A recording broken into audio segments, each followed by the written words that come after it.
We are live. I have great news, but first we got to hop in a draft. All right, we're going to go ahead. We are going to get in the largest fantasy football draft on the planet. Best Ball Mania, $25 buy-in, $15 million prize pool. We have about a month left where you can do these drafts, so definitely need to be getting in them ASAP. I actually don't have too many left that I'm allowed to do. You obviously max out 150 of them. I am about 110 in. But I'll still be doing this every single day until the season starts.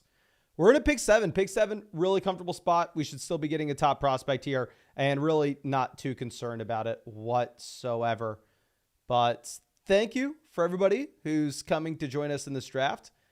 I see Vinny drafting with us at pick 1. Desire Best at pick 11. Turtle asking, when is the Flock League dropping? Well, we'll get the announcement out right now, I guess. Underdog Fantasy will drop the first Flock tournament tomorrow, hopefully at 8 p.m. Eastern. So it's going down, ladies and gentlemen. Flock tournament tomorrow. I'll be streaming it. Hopefully you will be drafting in it. But Red in this draft with us at 6. I saw you out here, Dex. Dex in at pick 5. But let's freaking go. The entry fee is either going to be $5 or $10. I don't remember. It's like either a $5 or $10 buy-in. What I do remember is it's a 3 max entry. And yes, I'm excited to draft with y'all. And yeah, you only get 3 shots at it. I'm hoping that we can do multiple. And this is other big Underdog news, way bigger than our tournament dropping. Underdog just signed Bill Belichick. So Underdog Fantasy has Mason Dodd and Bill Belichick talking about the pillars of success. I mean, you have the 2 guys you need. Obviously, they went for the more important person first, yours truly, but they got Bill here. But let's go. Chase at 5. St. Brown goes at 4. I'm assuming we're going to come away with Brees, but we'll see what the team at 6 does.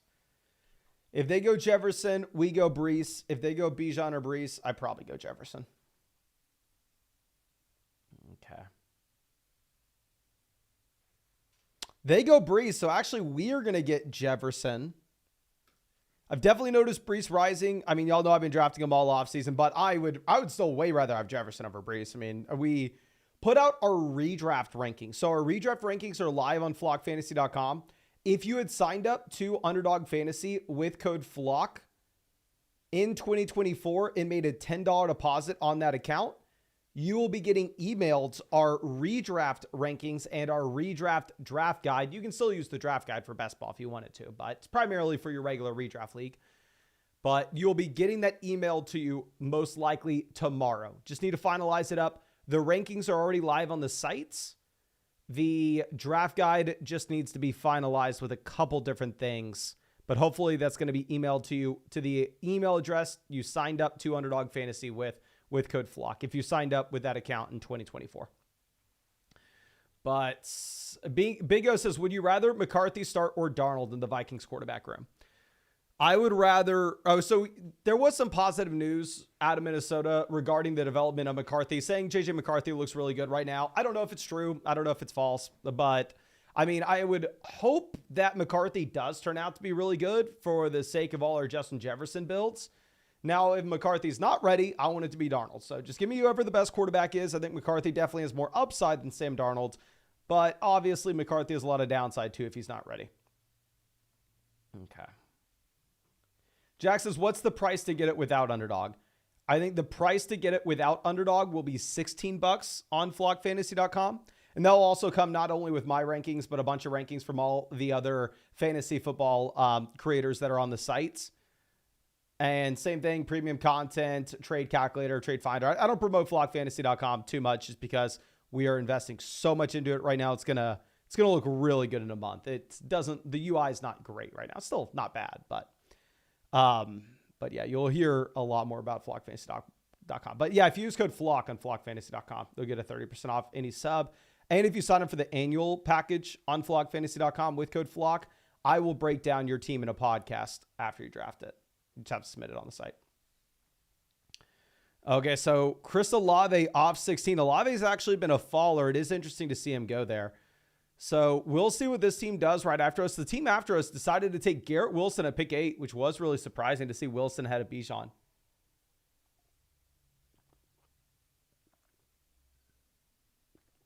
Let's see what they decide to do after taking Garrett Wilson round 1.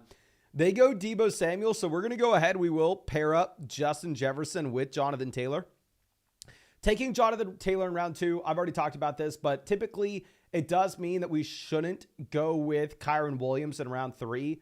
I've made the mistake in the past of deciding to get the elite level tight end there in round 3, even though we decided to take a running back in round 2, which is a mistake that we are not going to be making in this draft. Here, we need to make sure that we are going to go wide receiver round 3. But of course, real quick, let me remind you, if you don't know what we're doing, we are drafting on Underdog Fantasy. This is where we draft every single day. I've done this every day for years and years and years. Could not be more excited about the announcements that we have with Underdog. But yeah, it's best ball, so there's no time commitment at all during the season. It's how I won $150,000 on Underdog 2 years ago. And of course, if you wanted to join draft with us, we'll be doing it every night. You can find the link in the description, comment section, live chat. And if you use code FLOCK, you are going to be getting a 2024 Fantasy Football Draft Guide from yours truly. That will be sent to the email you sign up to Underdog with. Every week, we'll send out an updated version. If you made that account in 2024, made the $10 deposit with code FLOCK, and we'll go to the email that you made your account with. You will get our 2024 Fantasy Football rankings. Those will also be updated every single week for you, sent out to the start of the season. And you will also get, what's the last thing? Yeah, 50% deposit bonus up $250. And we have the Flock tournament dropping on Underdog tomorrow. And we have a special Flock Pick'em, only exclusive for Flock members. And that should be available no matter when you signed up to Underdog. So it doesn't matter if you signed up to Underdog with code FLOCK in 2021, you should be able to get that on your account, which I'm super excited about. Aiden asked, why is Achane rising? I don't know. I definitely have noticed Achane going higher. I still rank Kyron Williams over Devon Achane, so I'm not stressing about it too much. But it's funny, if you look at redraft leagues, Devon Achane, like in ESPN, where running backs are typically a lot more expensive, actually goes late round 3. So we'll take DJ Moore. We'll take the wide receiver that gets the contract extension. Am I jumping up and down with joy for grabbing DJ Moore here? No, I'm not going to act like it's the best pick in the world, but we know we need a wide receiver. I know there are going to be strong running back values, strong tight end values, strong quarterback values later. So let's make sure we're catching up on wide receiver after we take Jonathan Taylor in round 2, because it's hard to know what wide receiver is going to look like later on in these Underdog drafts. And yes, DJ Moore technically is a bring back. Yes, if you have not. Soylent says, what's the format on the Flock tournament? So the format on the Flock tournament, I am really excited about. We came out with this about a month ago. Let me just go ahead and pull up my emails with Underdog so I can get you all the exact details. And the Flock tournament on Underdog should drop tomorrow right as we start live streaming. So hopefully I can do some of the first ones with y'all. But okay. It is going to be a $10 buy-in, 3 max entry. So you're going to go up against your 11 other league mates in the draft that you have, and only 1 out of 12 will advance to the fantasy football playoffs. And then for week 15, you have a head-to-head matchup with someone else. So it's you versus one other person. One person will advance to week 16. And then week 16, you have a head-to-head matchup with someone else. It's you versus one person. And then week 17, it's a 100-person final. So I think it's really exciting. Connor says subscribe buttons on Flock website aren't working. Interesting. That's the first that I've heard of that. I definitely know we've gotten new subscribers today, so I will ding the developers and make sure they know. Okay, let's move this over. We still need to be going wide receiver. I personally prefer T. Higgins over George Pickens at the moment, but Higgins goes well before ADP here at pick 37. It's scary that it seems like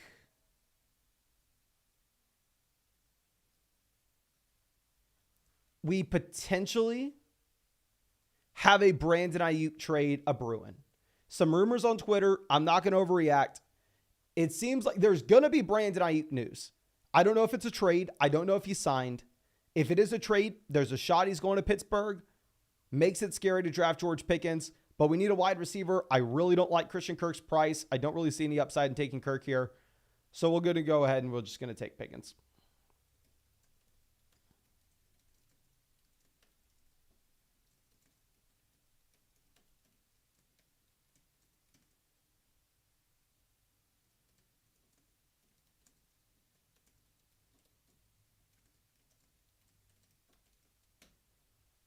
Okay.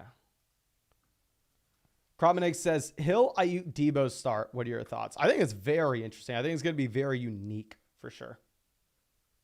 Okay. Raphael says, please go to the Commanders.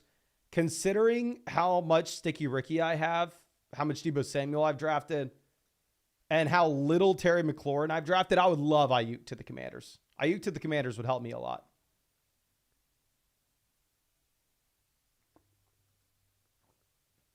Steven says you're going against your bad offense research.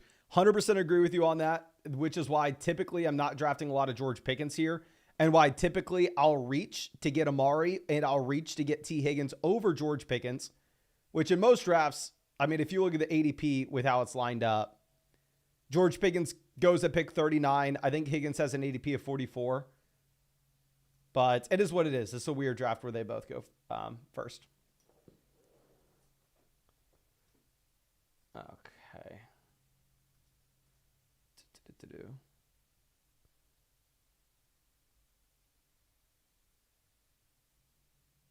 Nightmare says, me too. I haven't drafted a lot of Scary Terry. Yeah, when Scary Terry had an ADP of like 48.50, it was just the easiest avoid ever.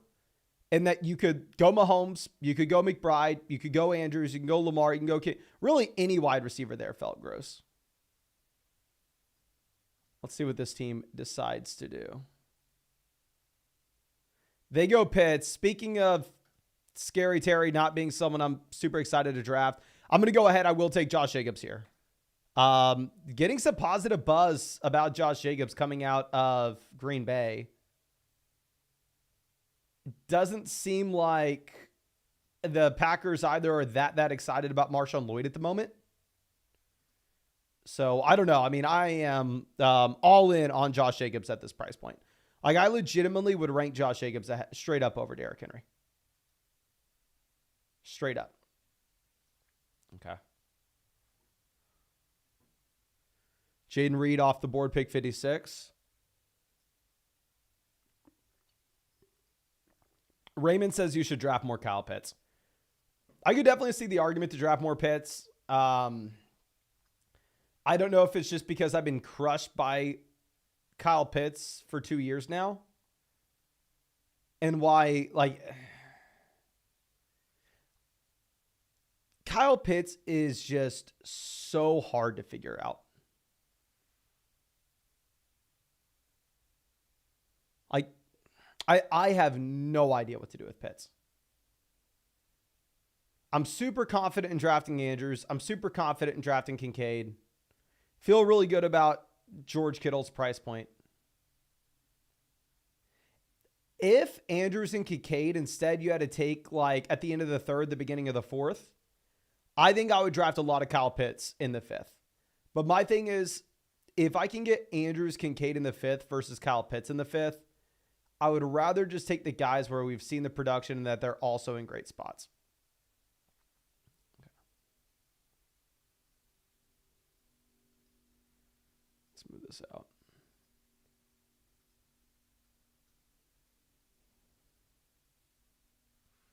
So Kenneth Walker goes 61. Pretty early for Kenneth Walker, but it's interesting if you look at the way that ADPs line up. Typically, Walker is going well on the other side at the 6-7 turn. So maybe it is like a little bit of a unique combo of having like Kenneth Walker paired up with those other guys that typically go at the 1-2 turn.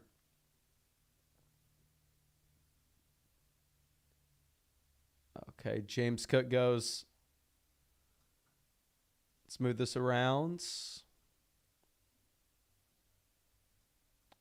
Will it be interesting? The team before us has gone 5 wide receivers out the gate. Do they decide to take Mixon? Mixon has been a slight faller where Mixon hasn't been practicing. I don't know how much we should react to it, but it is still worth pointing out.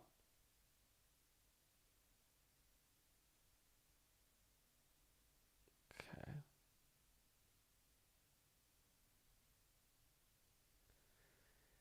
CJ Stroud goes, I think we maybe want to take George Kittle here, especially if we think that there's that possibility that you end up getting a Brandon Ayuk trade. Is let's do a thought experiment. If Ayuk gets dealt, which, I mean, like I said, I think Ayuk news comes soon. If Ayuk gets dealt, which he may get extended, I think it's going to be one or the other.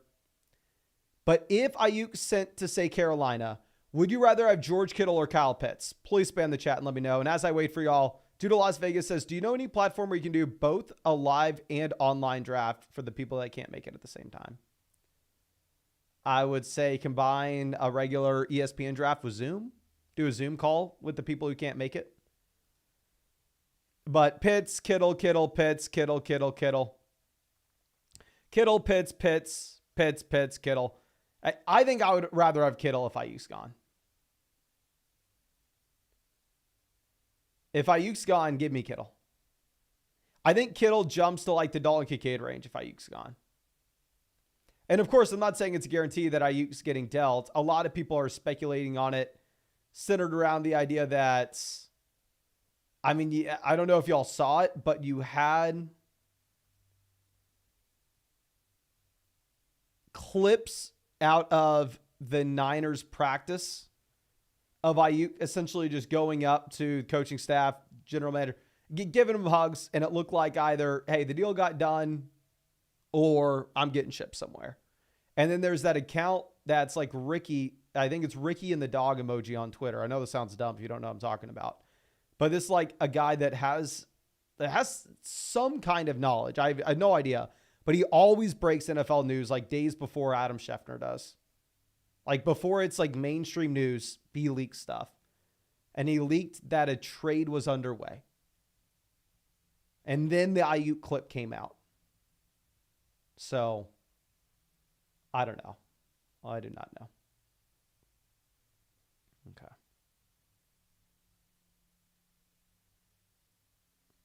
Now, Keon Coleman off the board.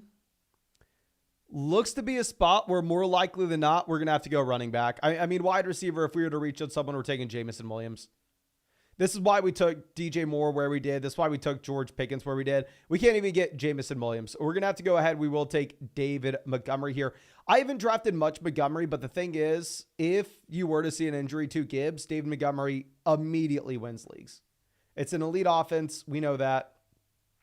He can catch the ball out of the backfield. I mean, it's just going to show how good this offense is. People are currently projecting the Detroit Lions, and by people, I mean sports books, are currently projecting the Lions to be the second highest scoring offense in the NFL. Okay. The pound says, Geoff in the 4 spot. We see you. Wait, what's the 4 spot doing here? St. Brown, Achane, Metcalf.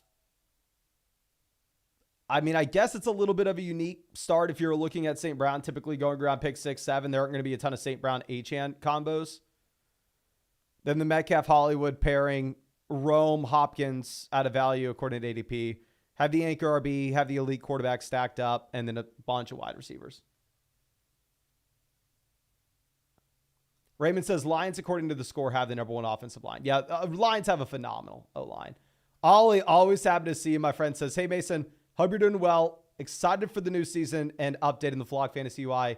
I work from Golden Stacks as a product lead. If you need a review, always available to help. My guy, I would love it. So what we did is we hired a new designer for the site. We're right now building out a bunch of the functionality on the back end that I haven't been promoting as much. But the designer's been working on the site for about the past 2 months, just redoing every single page that we have and all the new pages we're about to put out.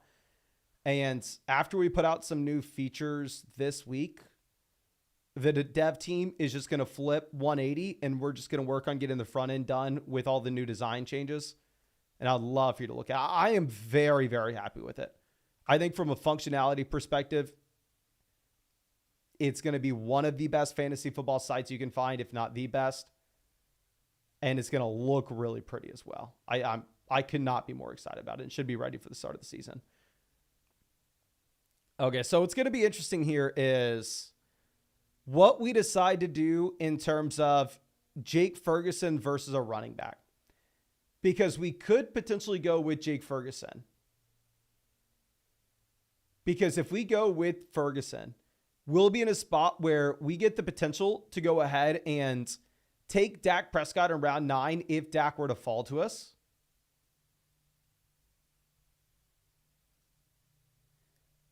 Which I think we're going to do, because if we take Ferguson here as well, it does pretty much lock us into only having to take 2 tight ends. We already have 3 running backs. I don't necessarily know if the 4th running back here by round 8 is going to do much for us. So yeah, now wide receiver, we have Jefferson, DJ Moore, George Pickens. Running back, we have Jonathan Taylor, Josh Jacobs, David Montgomery. We have Kittle, Ferguson. But this sets us up really nicely for the middle round quarterback values. Because if Caleb makes it to us at a nice price point, we can go Caleb Williams. If Brock Purdy makes it to us at a nice price point, we can go Brock Purdy. If Dak Prescott makes it to us at a nice price, we can go Dak Prescott. So we put ourselves in a position where we have a lot of flexibility in what we can do here. But we're not completely screwed if one or two of these quarterbacks go.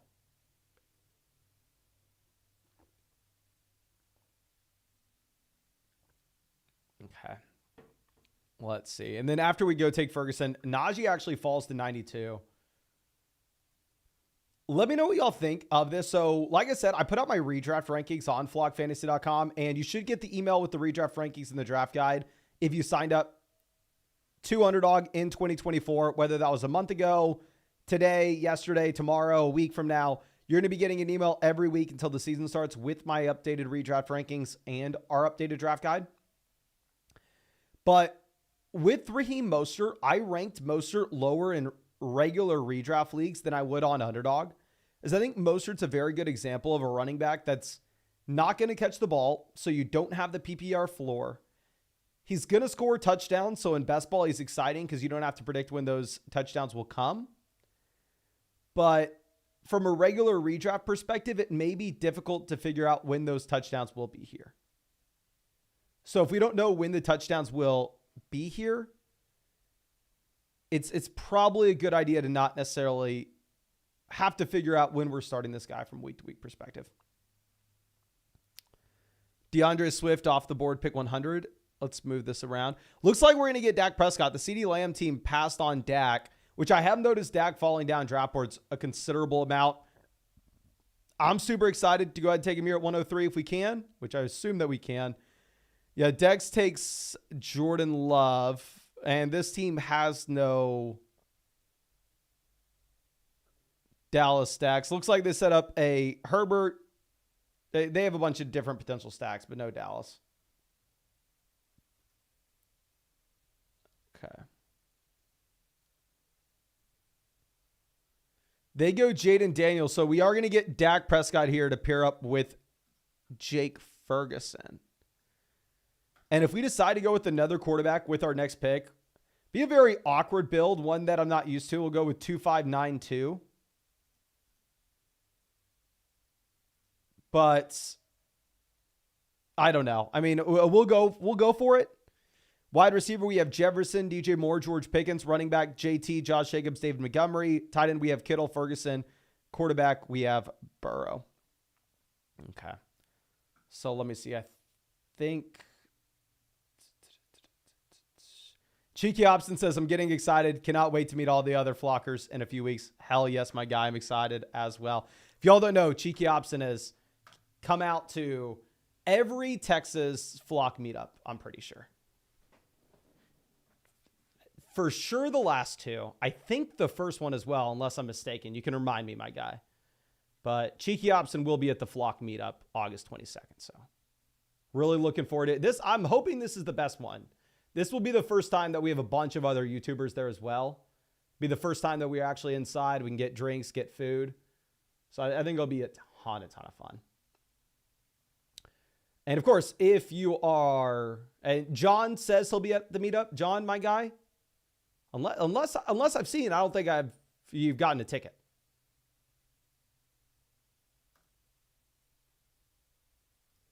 Unless I've seen. So maybe you'll be at the meetup.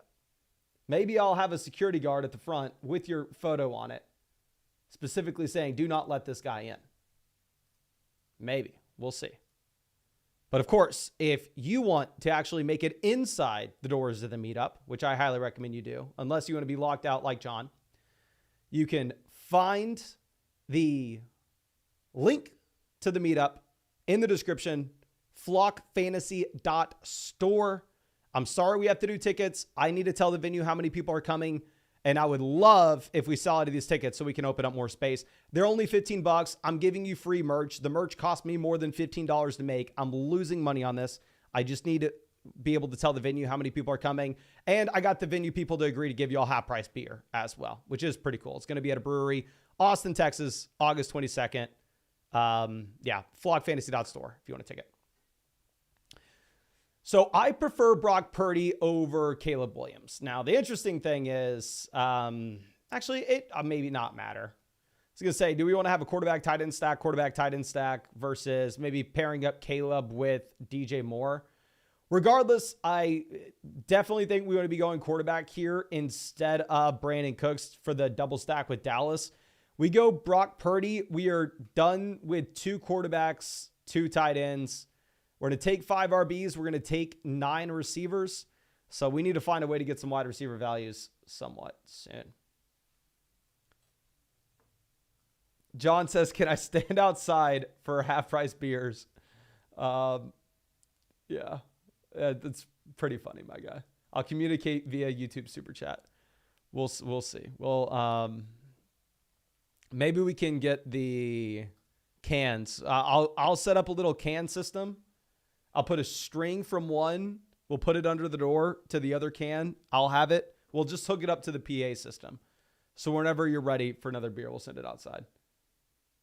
Cooper says, do you have merch we can buy? As of now, no.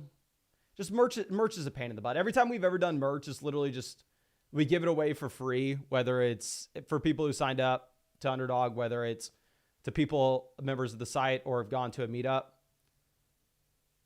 Just like the only time I've ever done like merch for sale, I sold merch from like Spring Tree back in like 2020, this first second we actually started getting views on YouTube. And then I ordered it myself and it got there and I was like, this is so bad quality that I'm never doing drop shipping again. And I shut down the store immediately. And the only other time we've ever done merch is like not me actually selling it because it would just be such a pain in the butt for me to have to do that. So I'd rather just do it at giveaways. But if you want exclusive Flock merch, come to the meetup. Yeah, we need to take wide receiver here. We need to try to find some names. So we're going to take Jacoby Myers, get a wide receiver that's at best the second option in his offense at a bad offense. So would I recommend it? Probably not, but we're doing it. Teresa wearing her Flock. Love to hear it. Love to hear it. Let's move this over. And actually, that's a lie. We actually did have nice Flock hats that we sold with a package with draft guides like 2 years ago. But it was just so much freaking work. And the hats were easy because it was only one product. So I just had like all the boxes. And like every Sunday I would go. And also what we did, that was a long time ago. That was back when I lived in Florida. We would go through and I would give away like 20 hats I would pick like 20 random YouTube comments every week. And every Sunday I would box them up and Monday drop them off at the post office for that week. Those Flock hats are pretty nice. They fade over years. Like my editor had one for 2 years that he wore often and in the sun, it like bleached. But when you first get it, and if you don't wear it outside too often, it is really nice. But we're going to get some nice merch for all the creators that are coming in August and for the people to be at the meetup. Okay. Let's see. Hawkinson goes, so great thing for us to see as many quarterbacks and tight ends go as possible.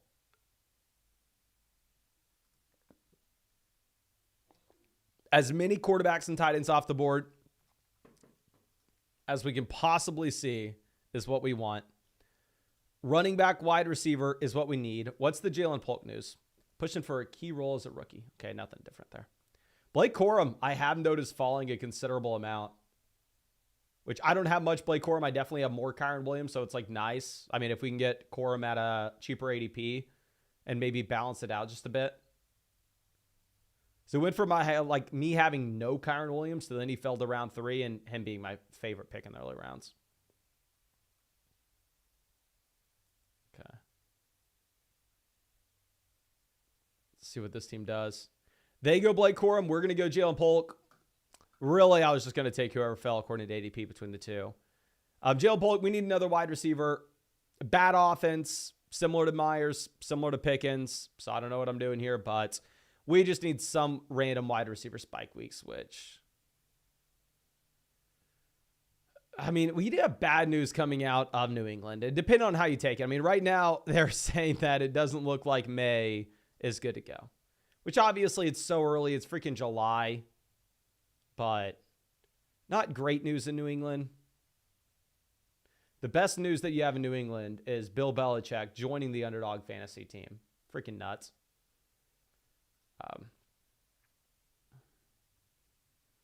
John says, thoughts on Leggett? Dude's country is... So what's funny with Xavier Leggett...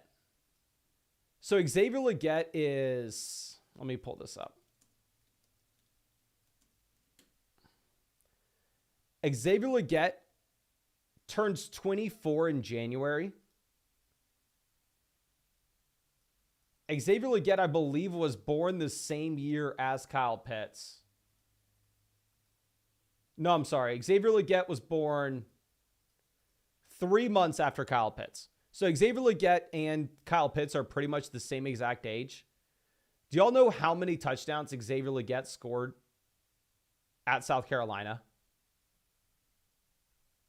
Dude's same age as Kyle Pitts. Played at South Carolina the entire time. Played 5 seasons. How many touchdowns do you think he scored? Yeah, 6-year senior. How many touchdowns do you think he scored his entire time at South Carolina?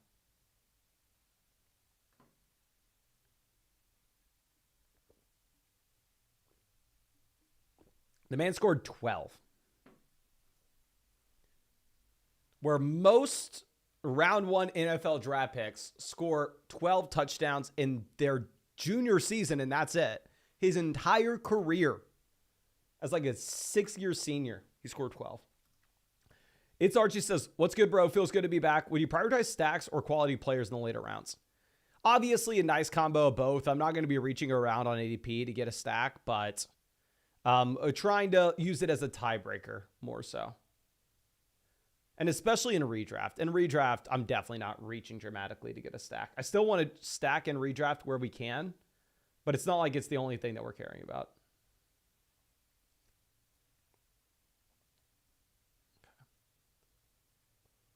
Now Musgrave goes, great for us. We're only running back wide receiver.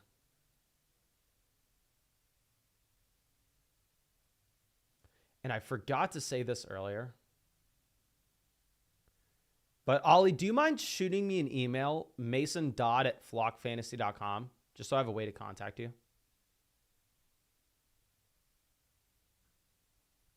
But Burton falling like a rock. Jaleel's actually been falling a bit too. Douglas is falling with the good news about Jalen Polk. Quentin Johnston can't stop dropping balls. So really the only guy in this range that isn't a big-time faller at the moment is Darnell Mooney. Right now, we're getting word that Rondale Moore only plays with the backups. Looks like it is going to be Darnell Mooney and Drake London in 2 wide receiver sets. All these guys that we just took, just because I know we now have some redraft people watching these streams. Like these streams, I definitely think, and honestly, drafting on Underdog, I do believe can help you a lot in your regular redraft format. But just understand that these wide receivers, like Darnell Mooney, do not waste picks on them in your regular redraft format. They'll be similar to a bunch of guys that you could get off waivers, whereas you're going to be much better off instead just going through and taking running backs in this range, where if something were to change and their situation were to be better than people were expecting, then you could see a big-time pop. So best ball, you're going to be taking wide receivers around here. Just kind of because if Darnell Mooney has a big week when nobody's expecting, then he automatically slides into your starting lineup. But in your regular redraft league, that may not be the case. I mean, that's definitely not the case. So I probably would only look to go running back this late, or tight end if you don't have a tight end, or quarterback. Same thing if you don't have QB. Okay.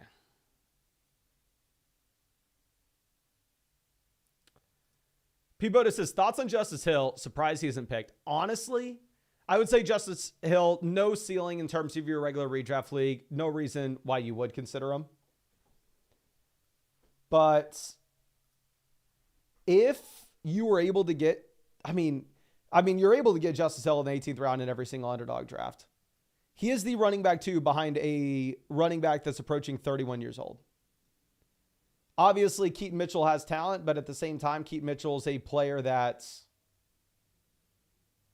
is coming off a devastating injury who really has no pedigree. It does look like it's Justice Hill's job. So, I mean, a number 2 job. I have not taken any Justice Hill, but I think it's the craziest thing in the world if you wanted to take him in round 18 of some of these drafts, just because he's not drafted at all. I think Bateman's been getting some positive blurbs out of Baltimore.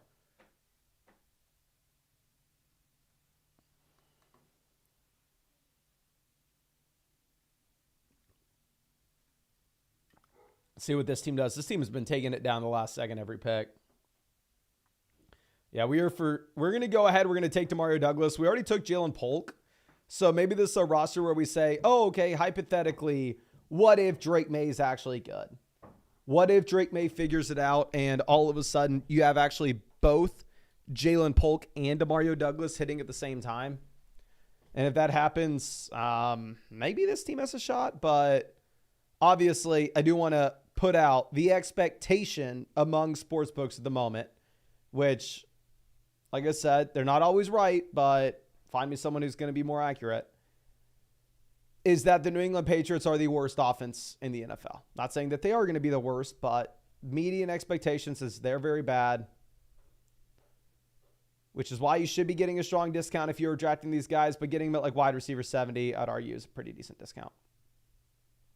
Okay. Young Krilo says, is Jaden Daniels worth a pickup in redraft? Hell yes. Jaden Daniels is for sure worth the pickup in redraft. If I was playing in a 6-point passing touchdown format, probably wouldn't be super excited about it. But if I was in a 4-point passing touchdown league, then yes, because in a 4-point passing touchdown format, really the main thing that you're going to be caring about is just going after and trying to get the rushing upside. Evan says you were not nominated for an award on Part of My Take's most recent podcast. Yeah, today's been a crazy day. Yes, I put out my response to that on Twitter, my friend. We got runner-up. I make the argument that we should have won it, but it is what it is. I'll take runner-up. I'll take my silver trophy. We'll move on. I think we should have won, though. Okay. Now, let's see. We can still take 2 running backs, of course. But we are running back wide receiver through the rest of this draft. That has not changed. Antonio Gibson goes 172.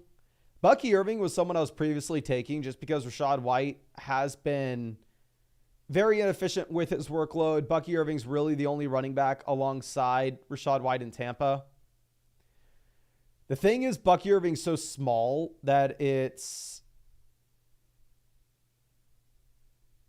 getting tough to take him. I think we still probably take Bucky Irving.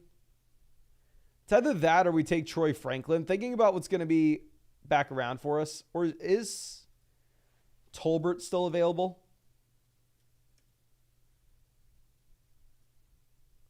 Tolbert ADP 203. So we can still get Tolbert later.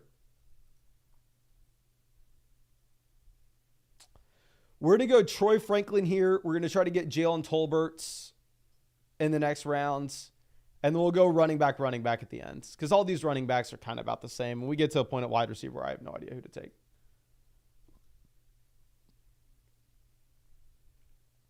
Okay. Let's move this down.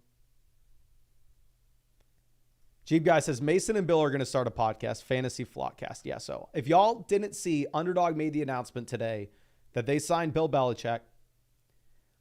Now, I have not had the pleasure of talking with anybody from Underdog, so this is just a rumor. It's just me speculating.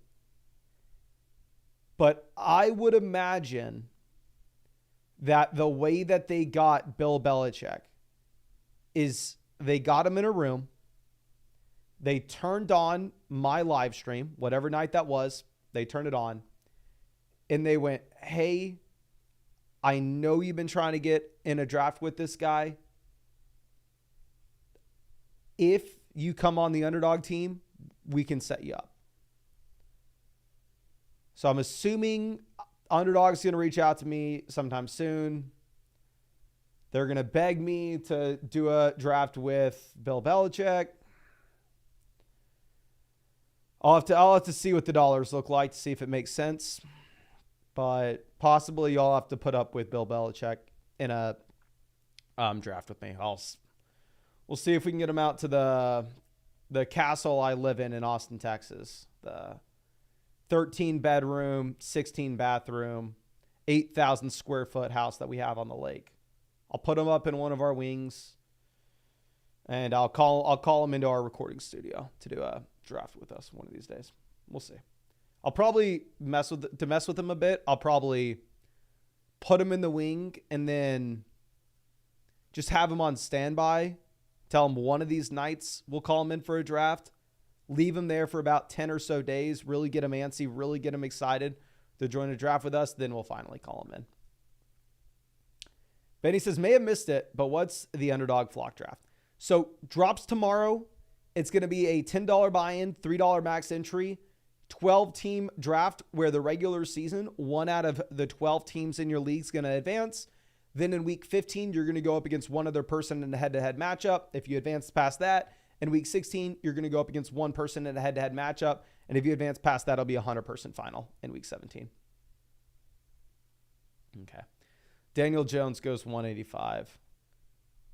I know it's crazy for us to pass on Miller in favor of Estime.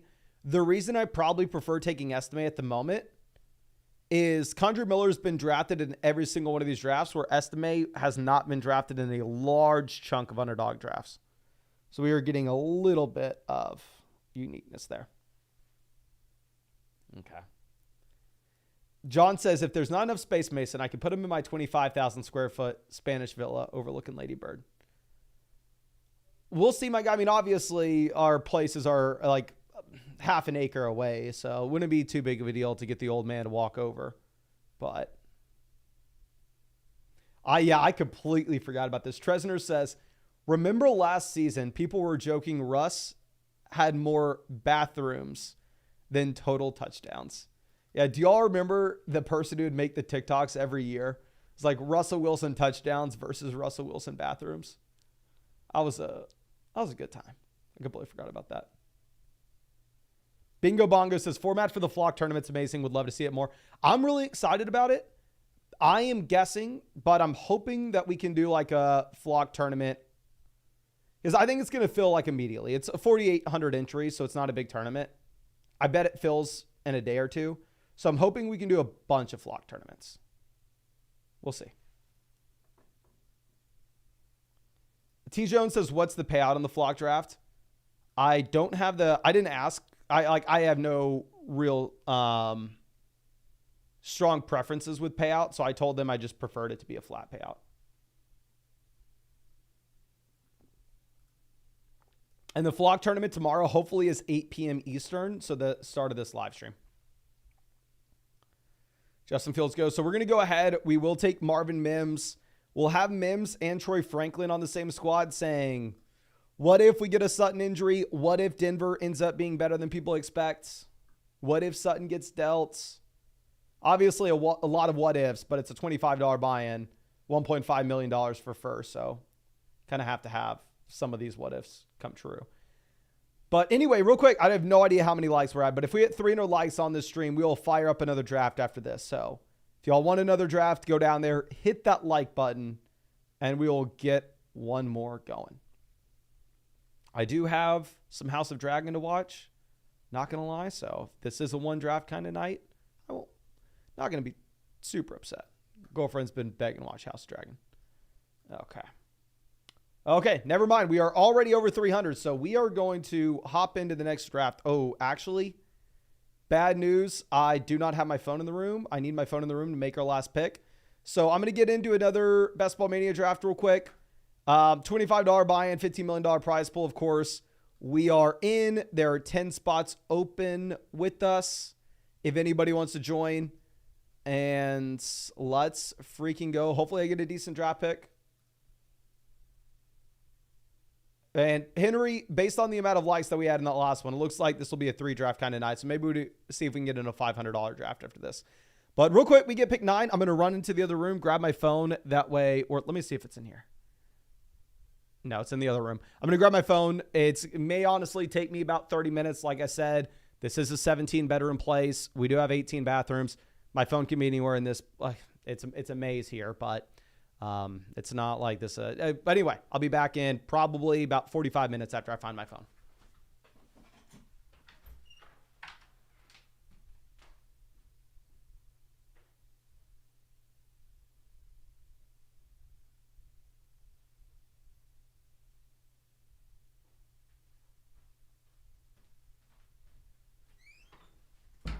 Now, what are the odds that it was just in the room next door? Dear God, out of the 17 rooms it could have been in. That is wild. But let's pull this up.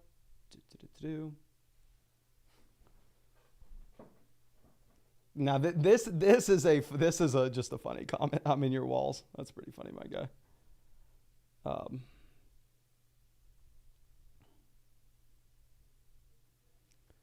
See, CeeDee Lamb, Christian McCaffrey, Tyreek Hill all go.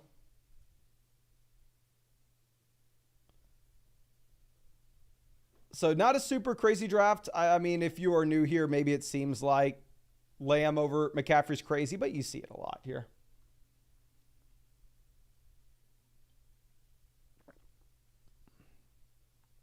Breece Hall goes 8. Bijan goes 9. So we're going to get A.J.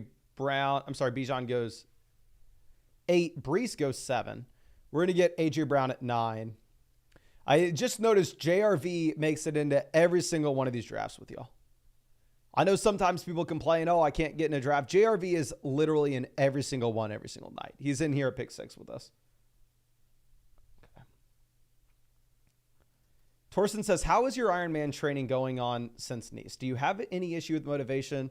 How is the Ironman experience a boost for much more? So just in case y'all don't know, I did an Ironman in France June 16th, so about a month and a half ago. If you don't know what an Ironman is, you swim 2.4 miles, you bike 112 miles, then you run a marathon. I was crushing training. I was in the best shape of my life going to France because I was so motivated all year thinking, I'm going to drown in this ocean. I'm going to crash my bike. This is going to get ugly. We're going to go ahead. We'll take Drake London. Haven't drafted a ton of them. So out of straight fear, I was training like an absolute madman. We get to France. We crush the Ironman. I literally, in the marathon, I run the marathon in like 3 hours and 45 minutes after swimming 2.4 miles and biking 112. Then we go to Paris, hang out a bit. I don't work out at all for like the 2-3 weeks that we're there, other than the race itself. I get back. I'm thinking I'm going to go straight to working out. I haven't taken this long not working out in forever. I'm so ready to get back into, oh my gosh, my motivation's been in the tank. The past 2 days I've had pretty good workouts. But outside of that, I think it's also just because we've been working so much. Like, it's been so hard to be working on this draft guide the way we have. We've been doing all the draft guide stuff. We've been getting stuff set up for the meetup. Obviously, season's coming up, some more videos and stuff like that. So maybe it's because of work, but it's been hard to get back into working out. But then I signed up for a 50-mile ultra marathon November 2nd. And I thought once we signed up for that, all of a sudden I was going to be 100% ready to start going again. And yeah, it's been tough. Even after that, motivation's been tough. Sam says, what do you think? Quarterback, we have Richardson. Running back, we have Jacob White. Wide receiver, Jefferson, Harrison. Tight end, Komet. Flex, Olave. On the bench, we have Flowers, Zeke, Coleman, Edwards, Dobbs, 12-team league.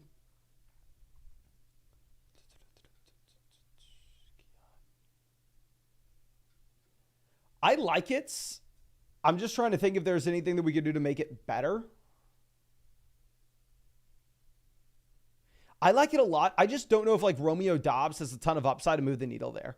Like if instead you could go through and you could potentially move Romeo Dobbs and just bring in someone like J.K. Dobbins for your last roster spot going into the season in a shallow redraft format. Like I would rather have the running back with a questionable role that maybe surprises to the upside than a wide receiver like that's probably going to be similar to someone on your waiver wire. And obviously, I'm only saying this if you can find a running back that you really like off waivers. Because in terms of wide receiver, if it's a 2 wide receiver, 1 flex league, I mean, we're already crushing where we have Zay Flowers, Keon Coleman down on our bench, right? Now, Baby Genius says Olave, Gibbs, Nix, or Puka, Rice, Collins, Connor, and Dynasty.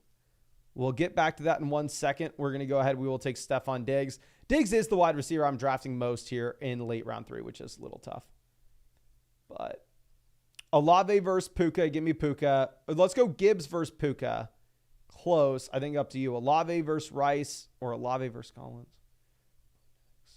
This is a very fair deal.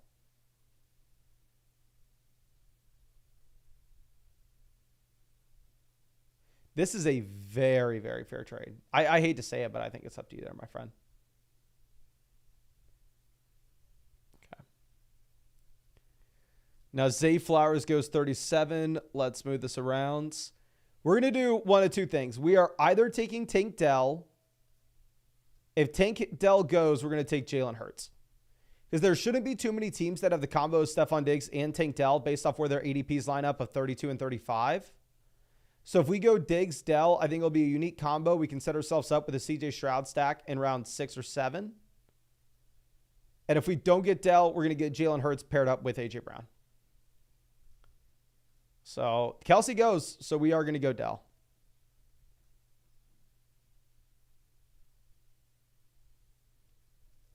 Okay.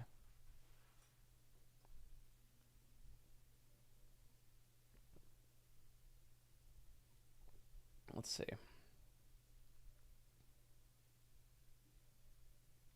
Scott says, what pace do you run at?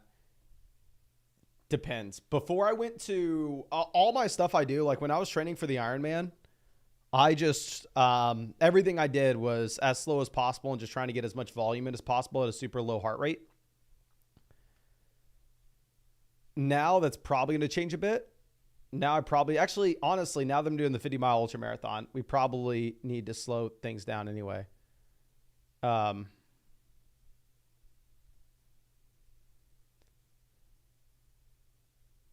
So before France, I was running literally like to the exact dot. I don't really care. All I track is my heart rate, and I just try to keep it in zone 2. It was an 8:30 mile every single time I did not go pee. Very weird too, because I was not trying to do my pace. It was just normal thing. I ran faster than that in the actual marathon in the Ironman. I'm just talking about like if I just train. But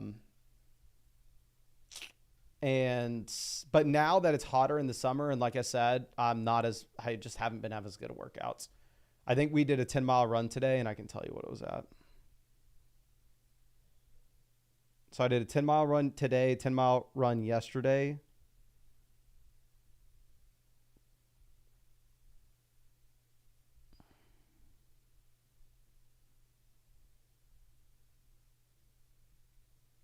The run today was at an 8:44 pace, and the run yesterday was at an 8:46 pace. But like I said, I'm getting crushed. Okay. Now, A-Rod says Pitts has 6 career touchdowns, FYI. Yeah, I wasn't trying to compare Leggett to Pitts 1-for-1. I was just more so looking at the age and giving you context to how old Leggett is. And if you are wanting to compare Leggett to Kyle Pitts 1-to-1, if we go ahead and pull up Kyle Pitts and his college stats, Kyle Pitts scored 12 touchdowns at 20 years old in 8 games at Florida. Where Leggett, so in 8 games at 20 years old at Florida, at tight end, Kyle Pitts scored 12 touchdowns. Where Leggett with 17, 28, 40, 53. In 53 games at South Carolina, he scored 12 touchdowns.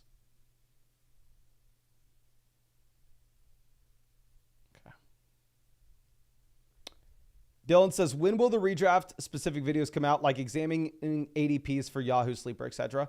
I don't know if you've watched any of the videos over the past month. Every single video over the past month, we've looked at ESPN, Yahoo, and Sleeper ADPs.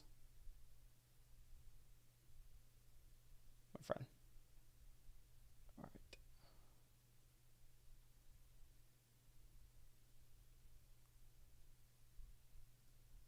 Now let's smooth this over. Jaden Reed goes 54. Like I said, when we go Diggs, Dell, we set ourselves up for Stroud.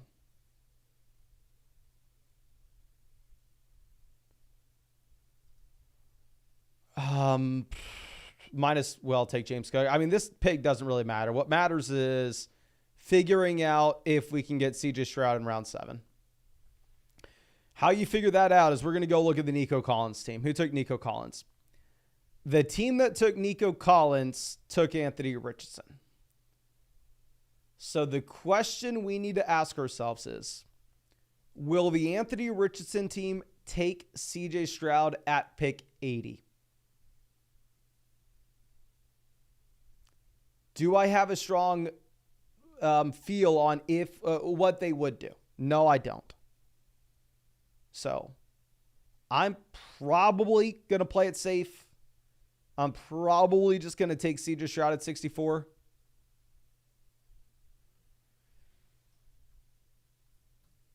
But I don't know. We'll see. The thing is, if you look at our other receivers, we have 4 wide receivers. A.J. Brown and already has his quarterback gone in Jalen Hurts. So if we whiff on Stroud, we have like Cousins left over, and that's it. I mean, if Ridley were to make it to us, then at that point you could say, well, go Ridley, and then you'll have the option to go Levis later. We could go Kittle and have the option to go Purdy later. Has there been any Ridley news? I'm just going to play it safe. We're just going to take CJ Stroud. Has there been any Ridley news, though? Because I have noticed Calvin Ridley falling a ton in these drafts. Like here in this draft, DeAndre Hopkins goes before Calvin Ridley.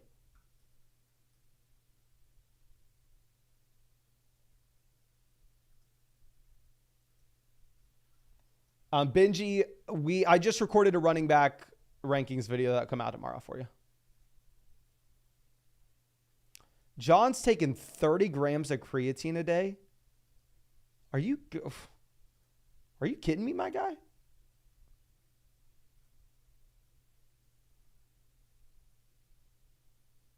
Diego says, just simply route running stuff on Ridley. And yeah, I know. It's brutal that we're pick 9. A-Rod says, other than other streamers hating on Ridley, none that I know of. Let me see what my Ridley exposure is. Because I feel like with Ridley falling to round 6, I've drafted a lot of Ridley this week where previously we weren't. So I want to guess that I'm underweight Ridley. I want to guess I'm underweight all Titans other than Pollard. I actually like Pollard at cost. I'm at 9% Tony Pollard, 8% Tajay Spears, 7% Chig, 6% Ridley, 5% Hopkins, 4% Levis. So yeah, I'm underweight Ridley, underweight Hopkins. But just going back to what we were talking about previously with bad offenses. But if Ridley continues to fall, that'd be nice for us. I'd be fine to mix him in.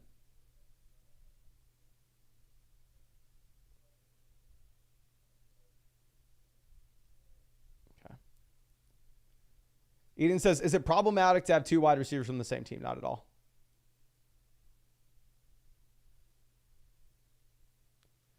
Scott says, your body can't absorb that much creatine.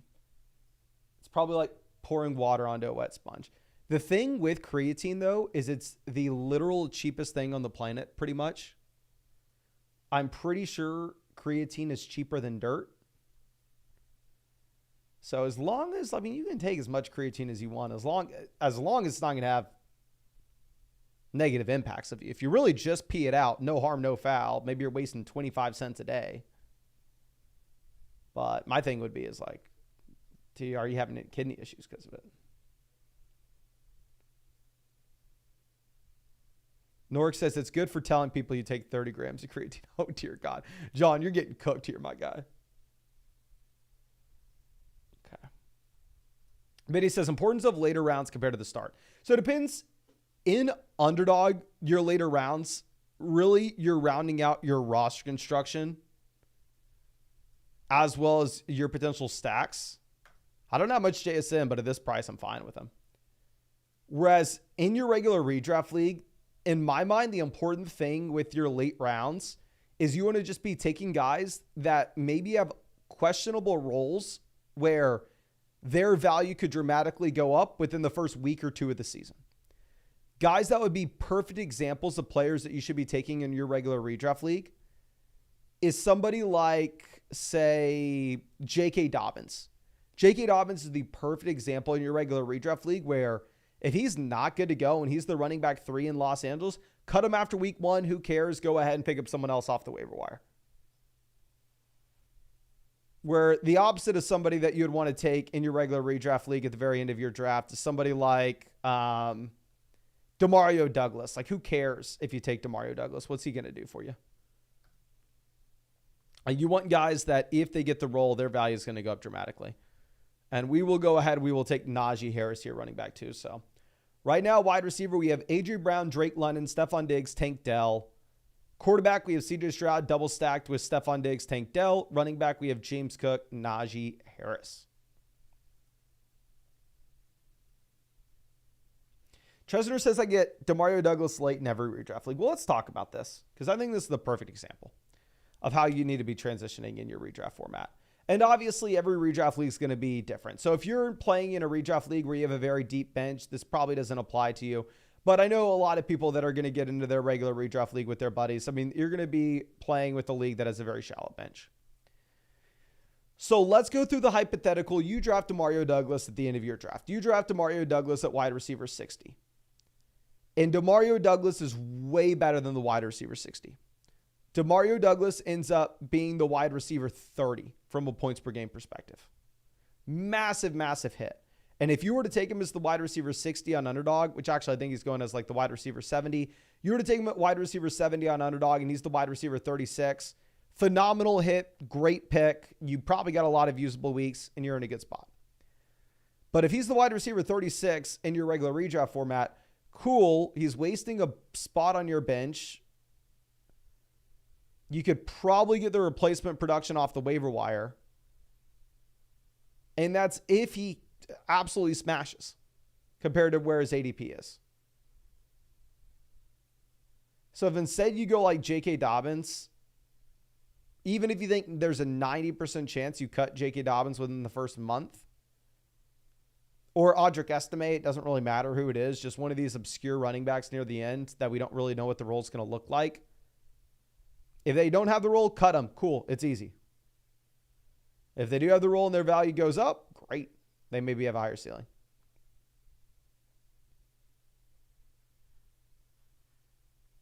Okay. So, yeah, personally, I would be, sorry about that, a fan of in your regular redraft league at the very end of the draft, chasing running backs that if their situation were to change or be different than people would expect, maybe you see a bump with an exponential rise in value. Jordan Love goes 102. David Njoku 103. Lockett goes. Lockett was actually kind of going to be our pick here. So we go Lockett. We can set up a Geno Smith double stack, but we'll mix in Brian Robinson. If we go Brian Robinson, I think we can be on a path that, especially if we go with the running back in the next round, to potentially only take 5 running backs in this draft, even if James Cook was our first guy.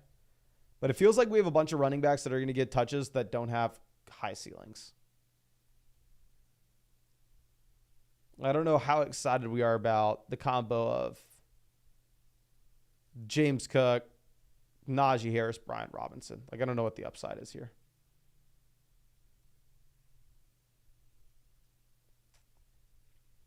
Asher says, any chance of Adams getting moved by the regular season?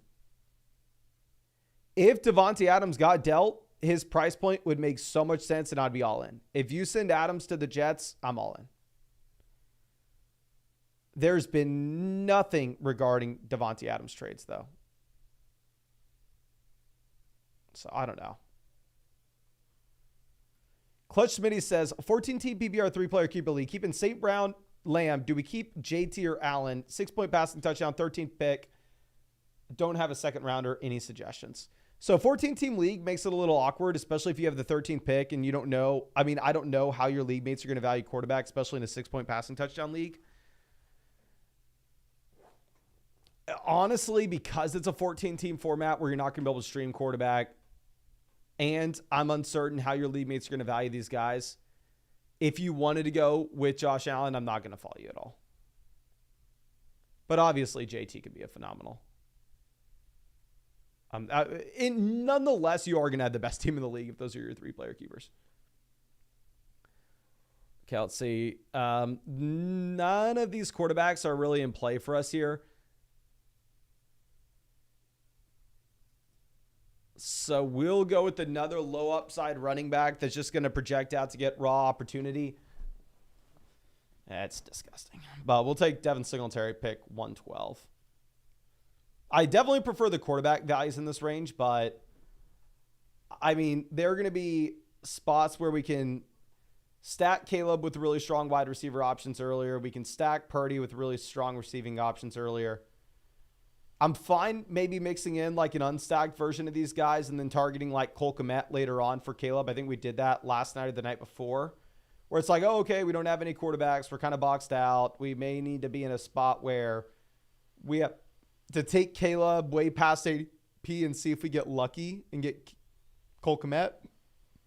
But when we already have a quarterback in CJ Stroud, there's no reason for us to. Okay. Vinny says, Mason, where are you watching Texans versus Browns tomorrow? You know what? I did not even realize. Crap. We are launching the tournaments. Is that during the Hall of Fame game? Bears. Let me pull this up.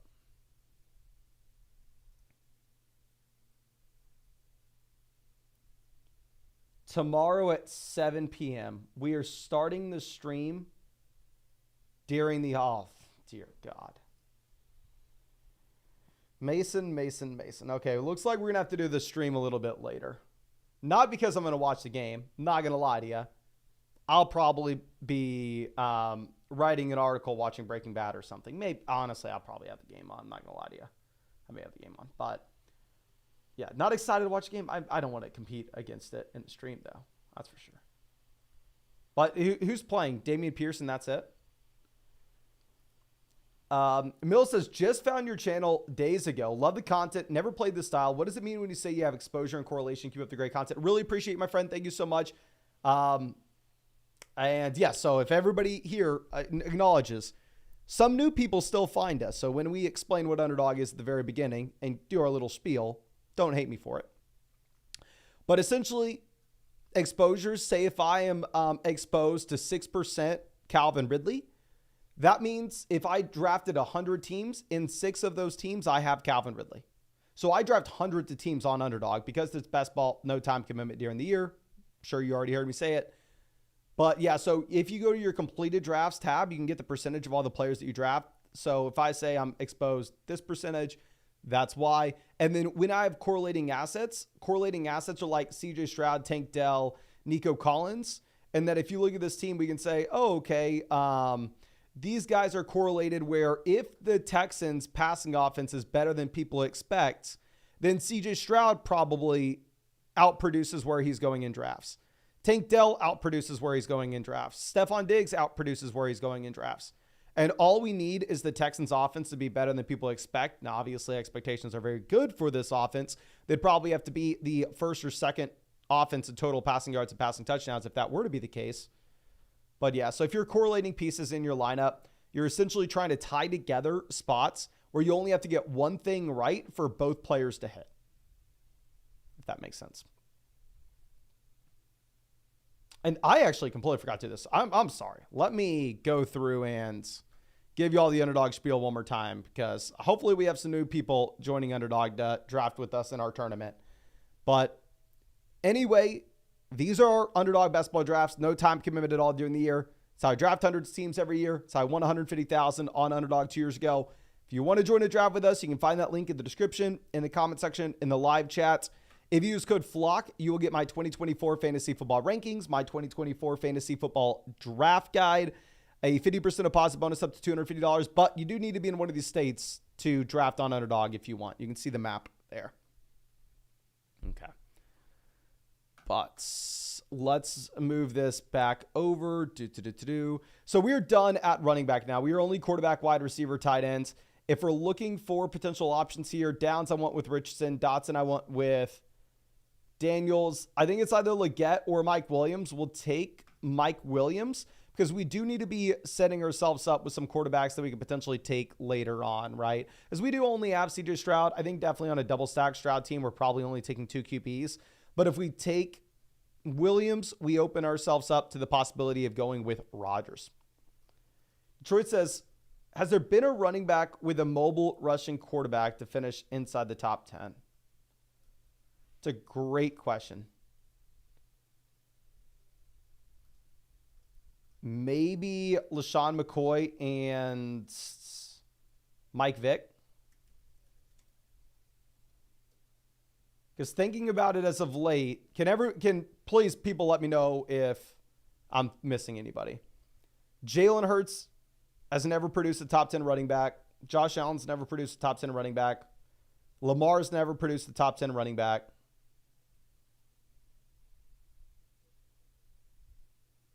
Maybe Mark Ingram is the closest to it. I can pull it up.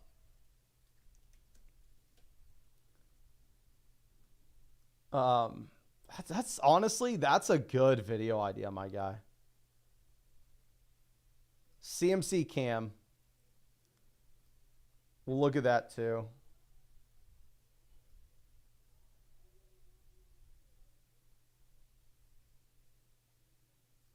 So let me pull up the Ravens.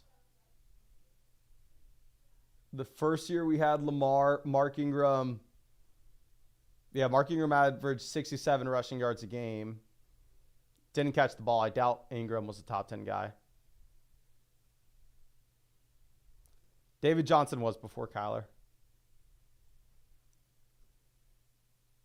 Yeah, Kyler's drafted 2019. David Johnson drafted 2015 or 16. I wouldn't classify Daniel Jones in here. I know Daniel Jones obviously will run the ball a bit, but I don't want to say Daniel Jones is a rushing quarterback. He's not Lamar. He's not Jalen Hurts. He's not Josh Allen.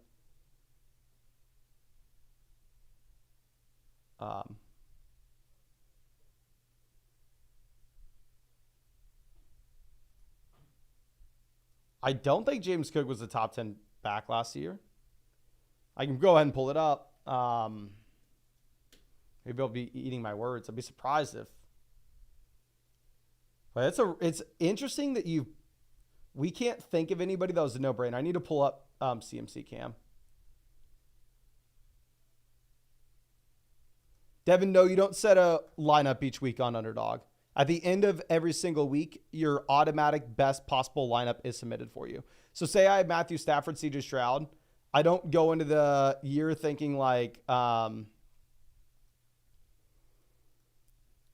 Burton, no. Douglas, no. Deshaun, no. Johnson, no. We're gonna play it safe. We're gonna take Rodgers. Say I have Rodgers, CJ Stroud. Obviously, in my regular redraft league, I'd start Stroud literally every single week.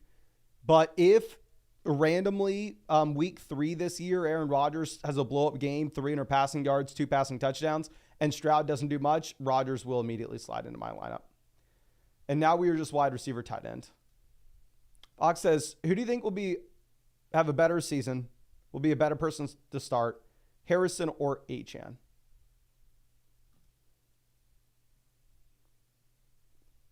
Full PPR format, probably Harrison.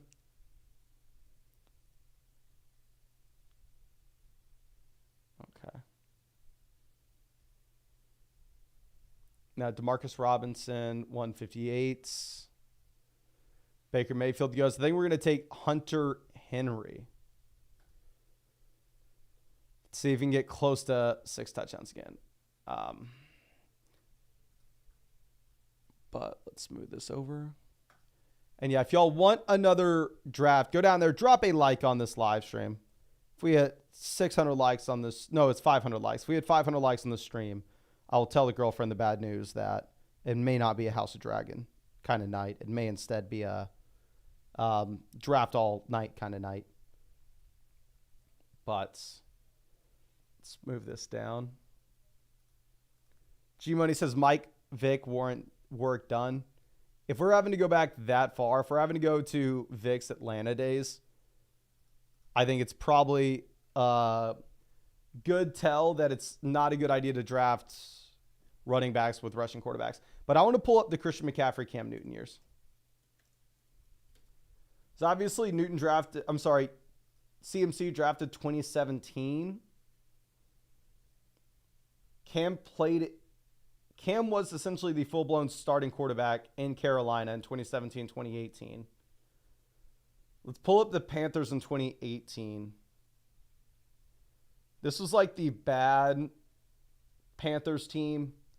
So the Panthers team that went 7-9. Cam had a really bad season. But yeah, I mean, CMC crushed. CMC had 2,000 yards from scrimmage pretty much this season. So CMC Cam is the last example that we have of a running back truly crushing with a rushing QB.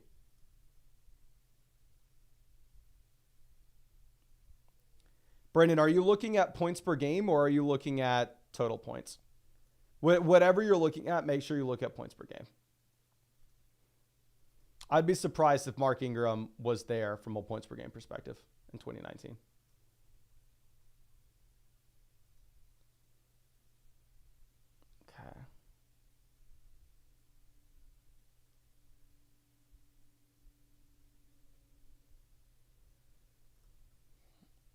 Smooth this over. We are wide receiver tight ends.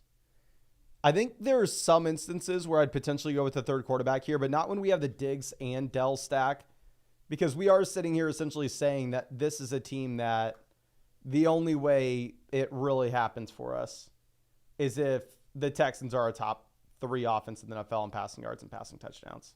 And then in that instance, I don't know if we want 3 QBs. Obviously, CMC is an outlier, but just because you have an outlier doesn't mean it's not a good concept to look into. I'm definitely going to use this for a video.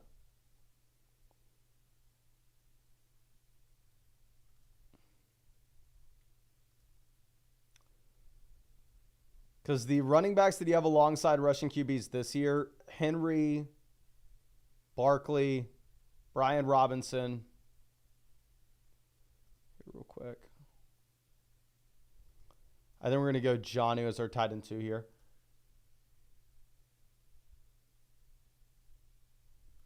Big CEO says, Flock, what's up with the integrity rule on Underdog?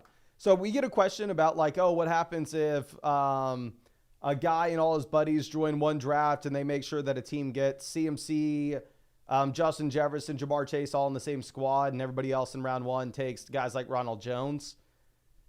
Underdog has things in place to make sure that the game's integrity is protected.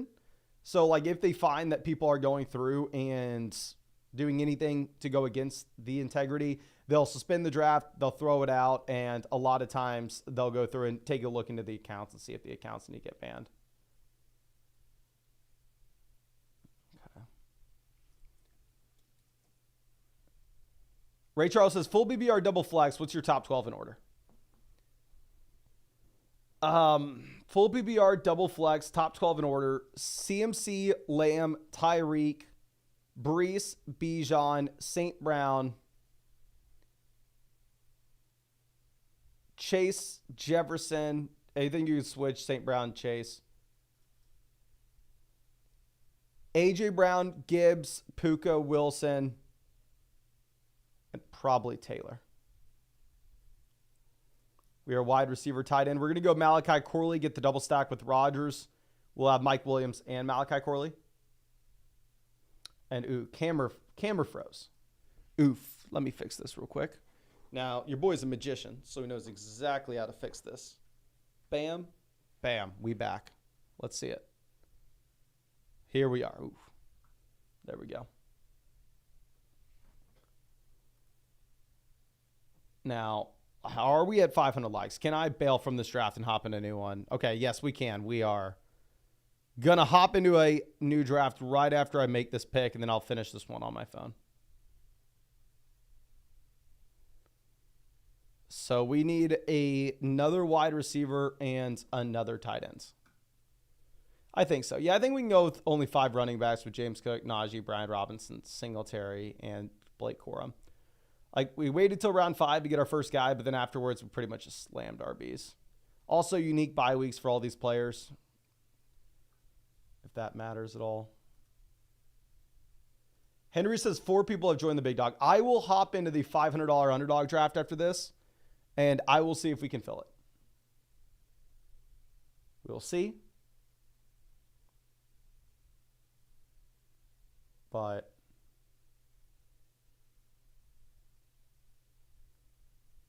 okay. 6 picks. Oh, I thought we were way closer to making our pick. I didn't even realize how far we were. I should have just bailed on this draft already. Yeah, I'm going to finish this draft on my phone. Let's go ahead and let's join. Where's the Big Dog tournament on Underdog? There are just so many Underdog tournaments right now. Right now, the tournament I'd recommend for anybody new to Underdog would be the Corgi. It's just a single entry, so I can't do any more. I've already done my draft. Obviously, if you're new to Underdog, do not be hopping in a $500 draft. So we are in here, and there are 4 spots open if anybody wants to join with us. I will sit here and wait. Just to let y'all know, I actually won this tournament 2 years ago. Back then, it was only a $250 entry. And first place was $100,000. But yes, I am a former winner of the Big Dog tournament. And 3 years ago, I want to make the argument that I came very, very close to winning it as well. But obviously, being close to winning something's not nearly as impressive as winning it. But it looks like this may not fill. It looks like we may end up having to bounce to a different one. But yeah. We're going to leave. I'm out of that. Okay, so if you were only entering in the $500 draft to be with me, I would recommend leaving. How about this? I'll get in a $50 sprint for y'all. Let's go ahead. We will enter into a sprint right now. There's 6 spots open in this draft room if anybody wants to join this with us. I personally like the sprint a lot. 4 spots. I feel like this will fill. Brady says, am I crazy for having 33% Jacobs? I think Jacobs is a phenomenal value, to be honest. Diego says only 24.5% filled. Any chance for an overlay? There's possibly a chance for an overlay if you are looking at the high stakes tournaments on Underdog, though. There are just not that many entries that are needed to fill them. So I would imagine the high stakes people, the second that it looks like there will be an overlay, they'll hop in them. Where I think that there could potentially be an overlay is actually with the sprint. This is a $50 buy-in that's been pretty much open all offseason. There have only been 3,800 entrants into this out of a potential 22,000. So this is a spot where it's not like super small field like the Big Dog or the Mastiff, where if there it looks like there's going to be an overlay, like in the Mastiff, you can have like 3 or 4 drafts happen, and then all of a sudden it covers the overlay immediately. But here, I think it could. Obviously, I don't want to get anybody's hopes up. It's too far out to know for sure, but. Okay. Joshua says, what pick did you get to win the big dog? I think we got pick 2 or 3. Because round 1, we went McCaffrey. And you know what? We're running it back with McCaffrey here. Round 1, we went McCaffrey. Round 2, we went A.J. Brown. And that was the year, it was A.J. Brown's first year in Philly, so people didn't really know what to expect. So we got him at a value.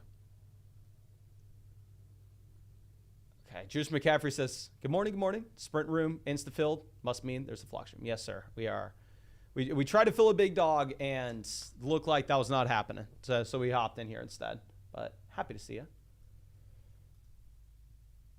And we will try to make it work with CMC at pick 2. Now, my personal issue with CMC at pick 2 is I love going with the elite quarterback and the elite tight end at the 4-5 turn. I hate the wide receiver values at the 4-5 turn. So with that in mind, it puts me in a position where I kind of need to go wide receiver at the 2-3 turn. So a little bit of an awkward spot. We'll see if we can figure it out.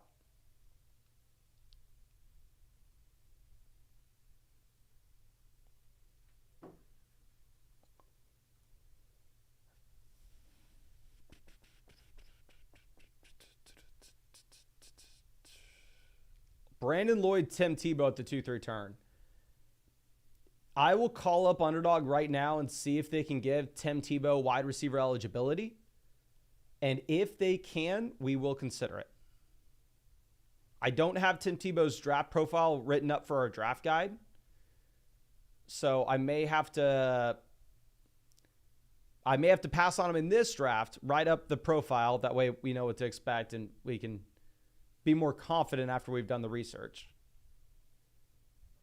But I'll reach out, see if we can get Tim Tebow some wide receiver eligibility.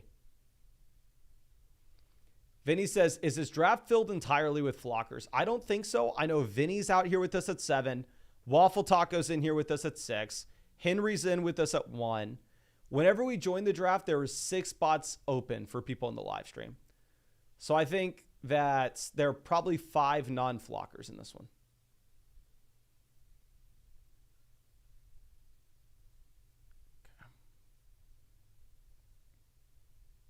Troy in here at pick 5. Happy to see you, my friend.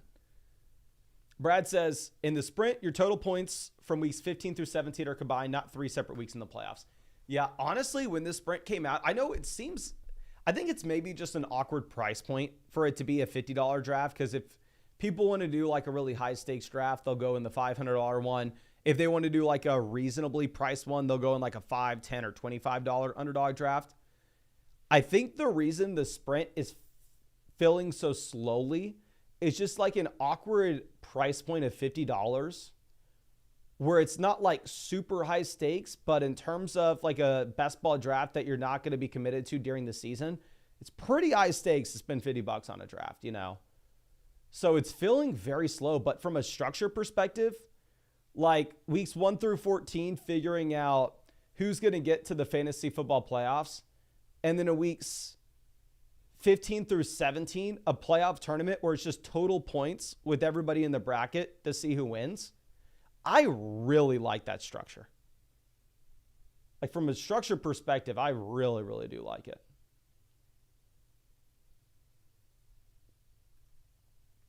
Okay.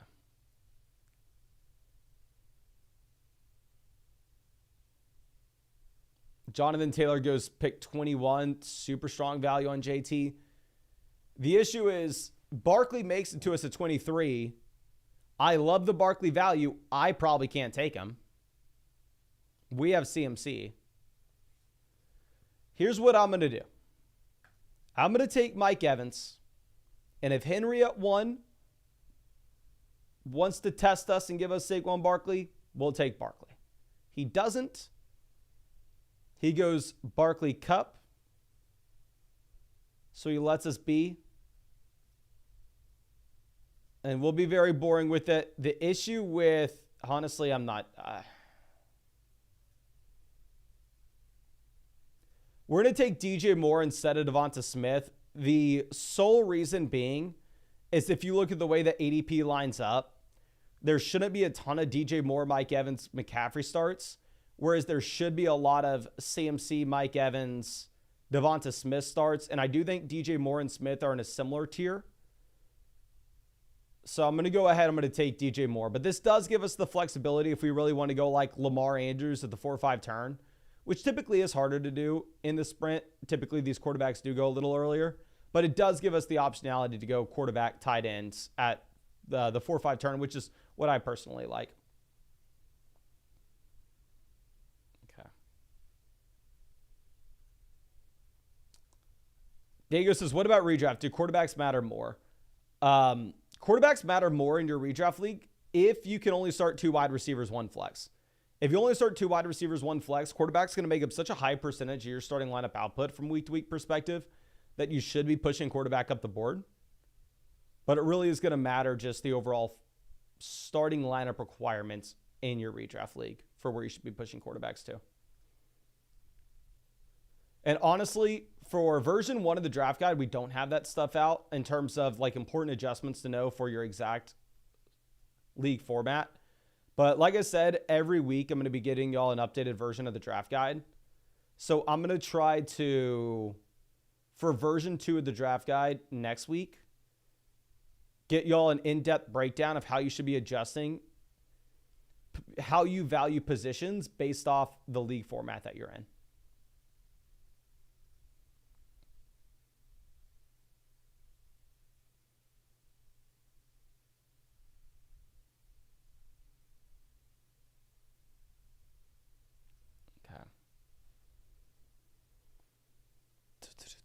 Travis Kelce off the board, 37. So very interesting to see that team at 12 decide to go with the bully tight end strategy with Laporta and Kelce.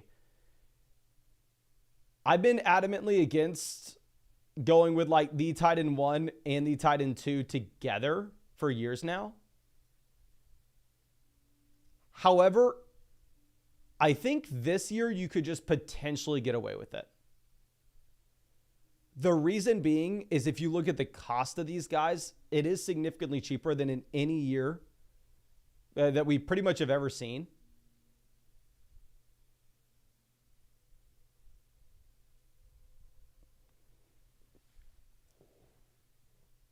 Now, with that being said, if you are going to go bully tight ends, I don't think you can also do it on a team where you take Jahmyr Gibbs.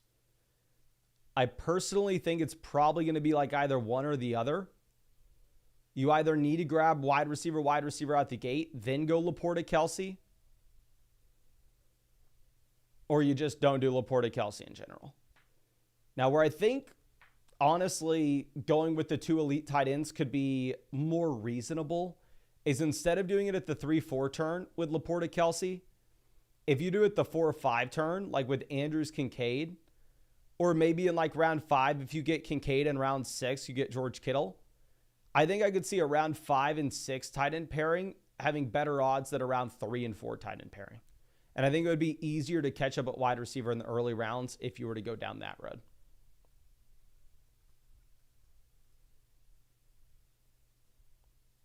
Yeah, I'm there with you, Diego. Yeah, every time Henry and I are in a draft, we are pretty much neck and neck. We'll go Pickens just based off, if you look at ADP, it's going to be a unique pick. We go CMC out the gate, so we still are kind of playing catch up at wide receiver. Lamar's gone, so we don't necessarily get the ability to go Lamar Andrews. We can still get an elite tight end at pick 50 regardless, whether that's Kincaid or Andrews. Doesn't really make a difference to us. We could go Mahomes at pick 50 and potentially, just potentially in round 7,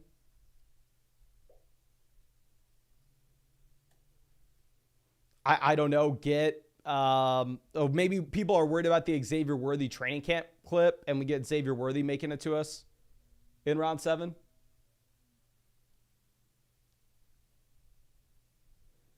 So we'll see. If this was Best Ball Mania, I think we take Kincaid. Instead, we'll go ahead. We will take Mahomes here at pick 50. Also, if you consider the potential quarterback stacks that we would have at the moment, we would have Evans, Baker, DJ Moore, Caleb. Caleb typically is not going on this side of the board. So here's a natural thing that we could do. If you were going to say hypothetically, at some point, Justin Fields takes over as the starting quarterback in Pittsburgh this year, whether that's due to Russ injury, bad Russ play, whatever it may be. Hypothetically, it could make sense to have like an elite quarterback such as Mahomes and then take Justin Fields in the last round and have the Mahomes points get you through the regular season and then have Fields come in and give you that massive spike in the playoff stretch. So potentially this could be a team where we go Fields round 18 and have Fields paired up with Pickens. So a couple different options. If we were to do that, we're not going to take a second quarterback for a very, very long time. Okay. Now let's move this over.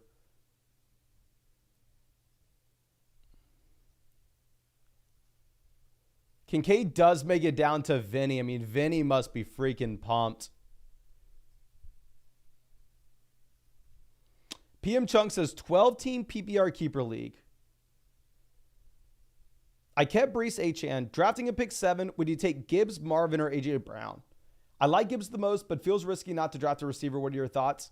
If it is a 2 wide receiver, 1 flex league, I think you take Gibbs and say, who cares? If it's a league where you start 3 wide receivers, if it's a league where you have multiple flex spots, then maybe I agree with you. It may be a little more risky to not take that receiver. But honestly, in a keeper league, starting off Breece, Achane, Gibbs, if it's a 2 wide receiver, 1 flex format, I think you do that and then slam wide receiver values in the middle rounds. Because from what I've seen in regular redraft formats right now, you can get great wide receiver values in the middle rounds.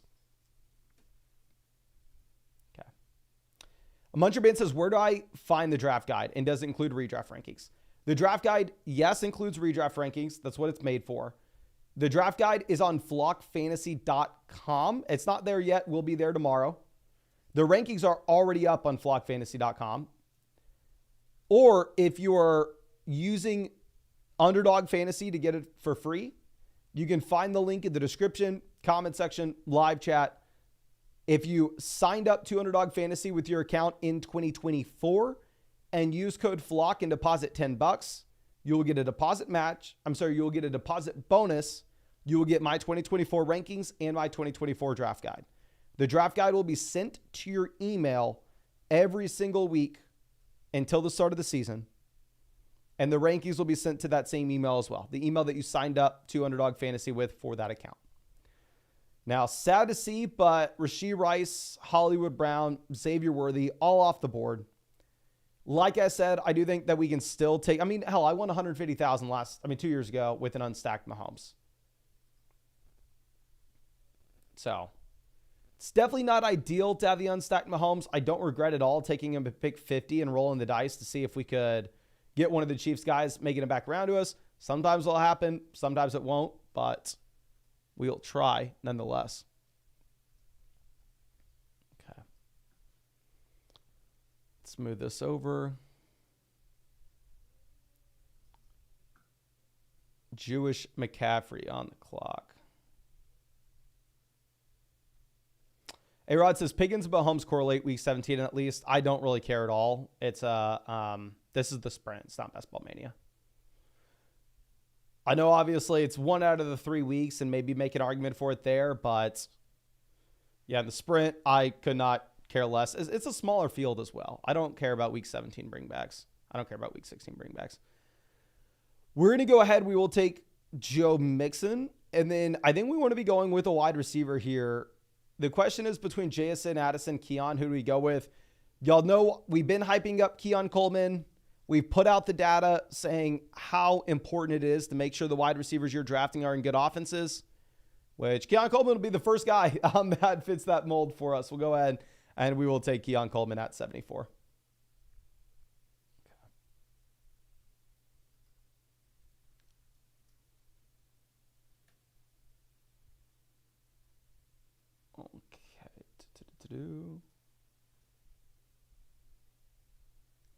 Torsten says you can still take, oh yeah, I forgot. Why don't we just go ahead and y'all know, why don't we go Kadarius Toney?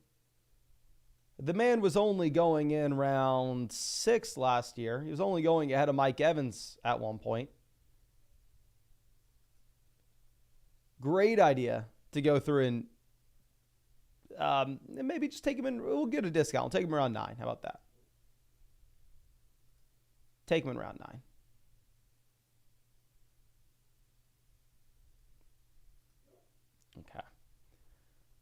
Let's move this over. But Stroud falling a considerable amount in this draft. Let's see if the Nico team decides to pass on Stroud. The Tank Dell team gets CJ Stroud at pick 82. Like we discussed, we could have rolled the dice to see if that would have happened to us in Best Ball Mania in the last draft. If it wasn't for the fact that we had both Dell and Diggs, I definitely would have been more inclined to roll the dice and see if we could get CJ Stroud past pick 80. But specifically when we had both guys, I was a little too chicken. But Cali Kid says, full BBR 10-team redraft league, need to keep 2. Mahomes, Connor, Zamir, Cup, Puka, Kelsey, Reed, Najee, Lockett, Montgomery. Puka is one of the easiest keepers here.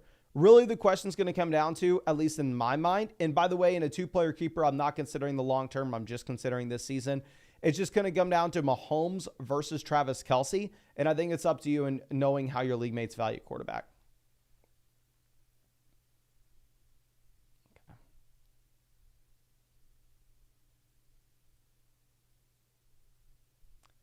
Jewish McCaffrey says, Jameson over JSN. Some say I'm unwell. It is interesting, for sure. The reason that I would never do that is because I know that there'll be other opportunities where we've seen Jameson fall into the 90s.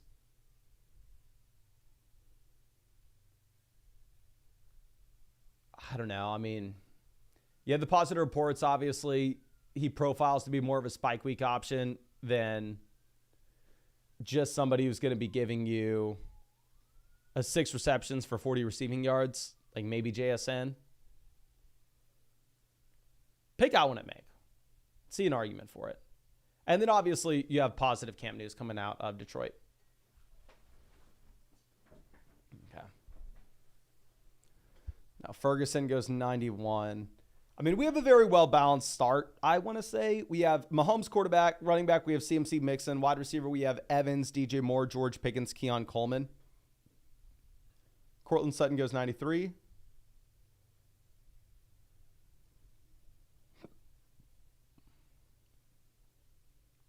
Jordan Love off.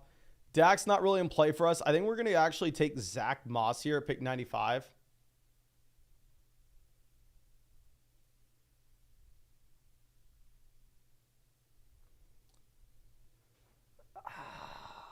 I'm just not a big Bowers guy. I mean, I guess maybe where we are just trying to optimize for the final 3 weeks, it's not the worst idea to mix in Bowers. Maybe if you want to think that Ricky's trade hints that there's going to be a big trade in the coming days isn't about Ayuk and instead it's about Devontae Adams, if you want to believe that somehow.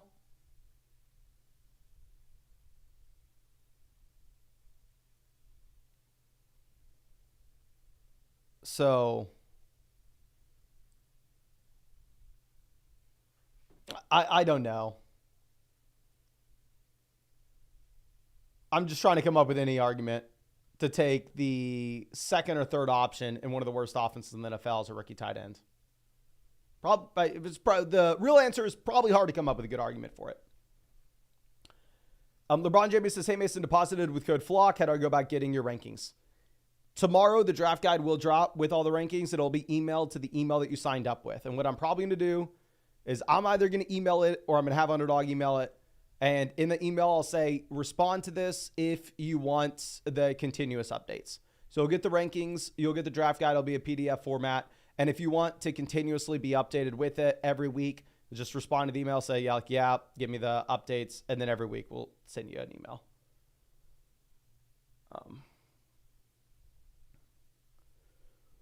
Let's see. After we take Bowers, and Njoku goes 104. Like, I do have David Njoku ranked straight up over Brock Bowers. Better offense. You don't have the alpha wide receiver one commanding the 25% target share plus. We've seen the spike weeks with David Njoku. Now, of course, at the end of last year, a lot of that was fueled based off of Joe Flacco.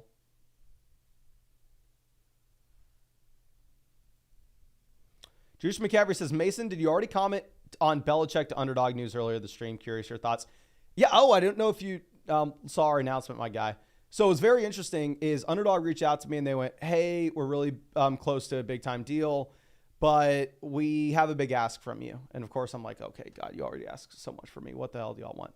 And they went, yeah, we just need you to accommodate, and we need you to let Bill Belichick come onto your stream and draft a couple teams with you. And I was like, okay, well, not exactly ideal, but I'll let it happen. So really happy for them. A little annoyed that Bill Belichick has to come live at my house for a week and draft teams with me leading up to the start of the season. I'll make space for him. It is what it is. Probably, as long as he's fine sleeping on the couch, we shouldn't have an issue. But excited for everything, of course. And yeah, I mean, obviously, freaking nuts. That Underdog signs Bill Belichick for a show. Definitely going to be watching the show every week. Really excited for it. Okay. Now let's see what Juice McCaffrey does now. Yes. I may or may not be able to confirm that we will have a special guest at the Flock Fantasy Meetup. May or may not be able to confirm. Rumors have it. Sources say.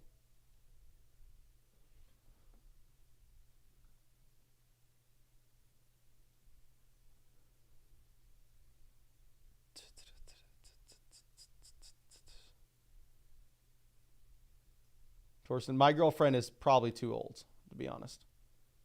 Okay. Do we take an unstacked Shakir? The only reason Shakir's ADP is where it is strictly because the Josh Allen team takes him. Us taking him here because it's a quote-unquote unique combo, he falls past ADP, is kind of irrelevant when his ADP is, in my mind, just straight up artificial. But we'll go. Vinny says, did Bill buy a ticket, though? Otherwise, standing outside with John. Good point. John, bring a jacket because Bill may get cold. And I think we may take Gus Edwards here as well. We will take the Gus bus. We'll take the Gus bus. This looks like it's going to be a 3 QB build. But I don't mind, because, I mean, if we're telling a story, right, of how this wins the sprint, if we're coming up with some hypothetical situation, some random thing that happens, which I know we're stretching here. Okay, this is what you have to do if you take Mahomes round 5, hoping that a lucky star comes and brings Xavier Worthy to us in round 6, and it doesn't happen. Here's how this plays out. We get Mahomes his unstacked points to carry us and advance us into the playoff tournament. We take Fields round 17 or 18, tomato, doesn't matter. And Justin Fields has a 3-game stretch where he has 310 rushing yards, and George Pickens makes some noise. Is that likely? Probably not. But it is what it is. When you whiff, it usually sends us into a tailspin, as you can see. But Tresner says 22 more likes for another draft. If we hit 700 likes on this stream, we'll fire up another draft. There's no way in hell we hit 700 likes. And if so, my girlfriend will probably no longer be my girlfriend, and Bill can have her because she's leaving me. Are we close to 700? Oh, okay. No, we are not. We are not hitting 700. Jewish says Mahomes' games where 8 different players catch passes. I think he's actually viable. 100% I agree with you, my guy. I mean, I've gone unstacked Mahomes for years now, at least when he's available in round 5, just because the Chiefs are a very unique team where, I mean, even if you just look at the raw skill positional guys that will touch the ball for them, they have double-digit guys touching the ball for them in some games. So, I mean, that's how you saw, like, 2 years ago, Sky Moore does literally nothing. MVS does literally nothing. No spike weeks. And Mahomes advances us like over 20% of Best Ball Mania teams. I'm just trying to put on a show here, to be honest with you. But Patrick says, is stacking quote unquote necessary? Asking for a friend. Depends on the tournament that you are in. Typically, if you are in an underdog tournament where we are trying to chase the highest ceiling possible, where there are 22,000 entrants and I'm trying to get first place for $100,000, we kind of need to be correlating some of these bets and swinging for the fences. So in your regular redraft league, I would advise you to stack where you get the opportunity. You don't have to. I think it's a good idea. And best ball in large field tournaments, typically you do have to. Okay. Jewish McCaffrey on the clock. See what he decides to do. Be interesting is if you take Frymuth here with Kittle, are you done at tight ends, both within a week 9 bye? They decide to pass. The Cardinals team has Pitts and Goddard. They're not going Frymuth. Henry has 4 receivers. I'd assume he's double tapping the wide receiver position. I'm going to go Pat Frymuth here, 143. To pair up Frymuth and Bowers, I mean, these are 2 players I don't draft very often. Puts us in an awkward spot because I don't know if we should be drafting 2 or 3 tight ends. I mean, we take a tight end at the 12-13 turn. We take a tight end at the 8-9 turn. It probably should only be drafted. We'll revisit. Marshawn Lloyd, not great reports coming out.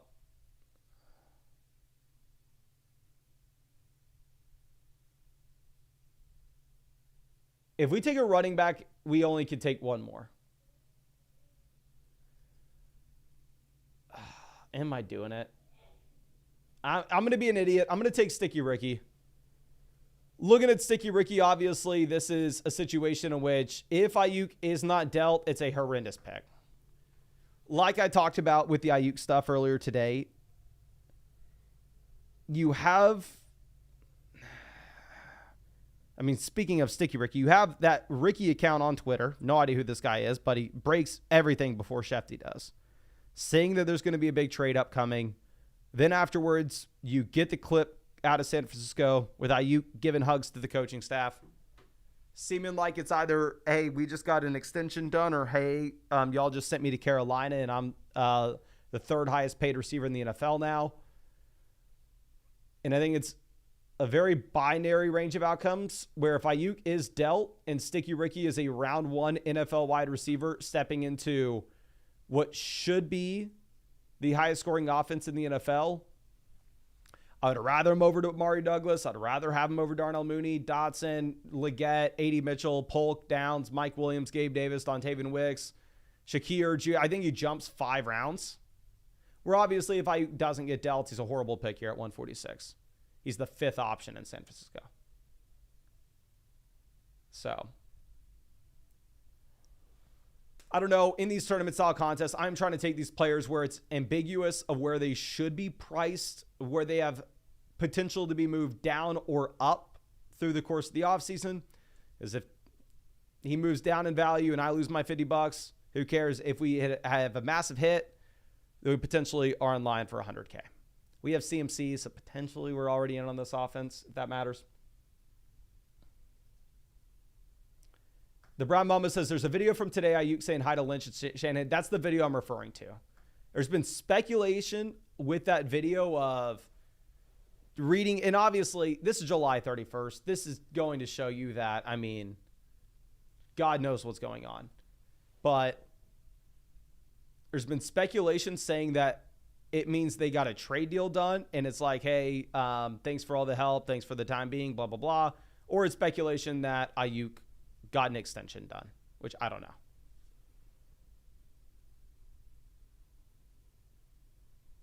Okay.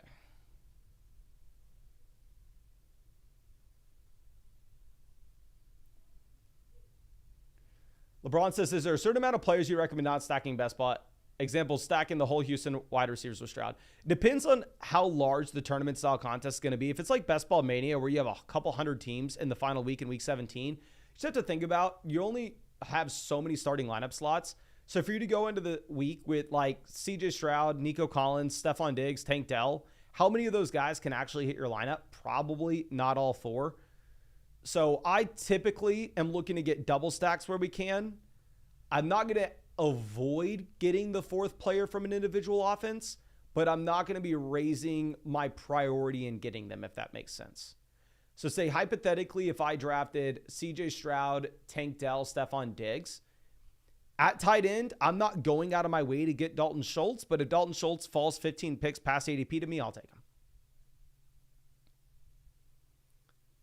Okay, Bateman goes 165. Michael Wilson off the board. I think we are going to take J.K. Dobbins here. Dobbins has been trending in the right direction. We have Gus Edwards. Maybe this is a team where we say, you know what? Vidal is absolutely nothing. They don't bring in another back. It's Gus Edwards. It's J.K. Dobbins. They monopolize all the points in this backfield. Rush first offense, good offense, hopefully a much better offensive line. And we get all the backfield points at pick 122 and 167. But now we are done at quarterback. I'm sorry, done at running back.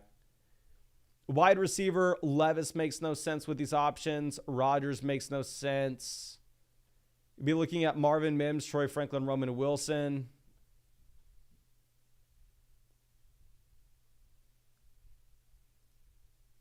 Maybe we take Marvin Mims. All these Broncos receivers have been trending downwards. We go Mims, we could potentially put ourselves in a spot where we are taking Bo Nix and Russell Wilson at the end rather than Justin Fields.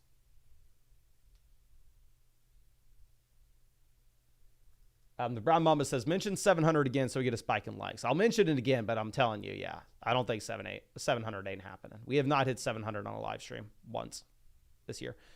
And now that I think about it, I think what we're going to end up doing is for the stream tomorrow night, because we're going to have to be competing with the Hall of Fame game, I'll probably schedule it for 9:30 Eastern, like 8:30 Central. That way it's like halftime Hall of Fame game. At that point, I don't think anybody's going to be watching.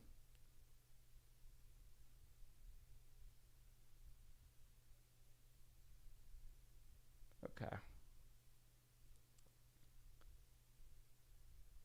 Drake May goes 172. The issue is in the sprint here, you're going to see quarterbacks go up. At the 16-17 turn, we can still easily, if we want to, go like Russ and Bo Nix. I mean, those are quarterbacks that won't be gone. Fields. I don't want to go Fields and Bo Nix on the same squad because then we're really relying on Mahomes to advance us. So I think one of the quarterbacks we potentially want will be a quarterback that doesn't really provide much production during the season, but has a high ceiling at potentially low ownership for the final 3 weeks, such as Bo Nix, Justin Fields, and one other quarterback we probably just want as a baseline floor up production that correlates with this roster. Okay. Quinn says, is something going on with Breece? He just fell to pick 10 in my Best Ball Mania draft. That's one of the reasons I have so much Breece Hall, because, I mean, you can get Breece Hall at a strong discount depending on the room that you're in.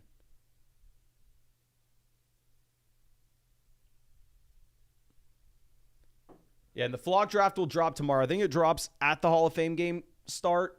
I kind of told Underdog this when I'd start my stream, but I completely forgot about the Hall of Fame game. So I'll probably start the stream at 8:30 instead. But I'd be very surprised if the draft filled immediately, which would be really bad if it did. But of course, I have no idea. Okay, Vidal does go 180. For us, as many running backs that are going to go as the better, pretty much. And if you are looking at this team here, I don't act like it's a horrible team. I mean, definitely would have liked some different values falling to us. So running back, we have CMC, Joe Mixon, Zach Moss, Gus Edwards, J.K. Dobbins. So we have an old man crew at running back. Super fun. Wide receiver, we have Mike Evans, DJ Moore, George Pickens, Keon Coleman, Khalil Shakir, Sticky Ricky, Marvin Mims. Tight end, we have Bowers and Frymuth. If you're looking at offenses that we are in on in terms of correlating pieces, we have George Pickens, Sticky Ricky. I'm sorry, we have CMC, Sticky Ricky. We have George Pickens, Pat Frymuth. We have Keon Coleman, Khalil Shakir. We have Gus Edwards, J.K. Dobbins, if any of that matters. But we'll move this around. quarterback, tight ends. I honestly think we're down at wide receiver and running back. You can make a strong argument we need more wide receiver help. And maybe we end up going with an 8th receiver instead of another tight end. But this is an example where we already have Frymuth. We already have George Pickens. I don't know how excited we are to take Roman Wilson. You could go Wilson and then say, oh, what happens if Russ turns out to be prime Russell Wilson that you had way back in the day? It probably doesn't happen, right? So Chark off the board. I think we're just going to play this super safe because I don't know what to do. We're going to go Fields 191.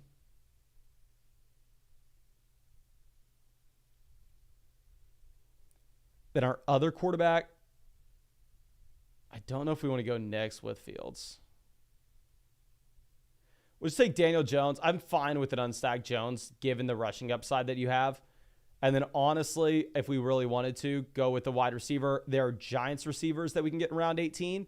And there are Giants tight ends we can get in round 18. We'll see.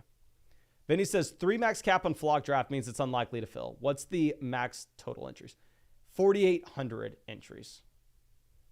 So let me look at some of the other tournaments that have been out. Let me pull this up.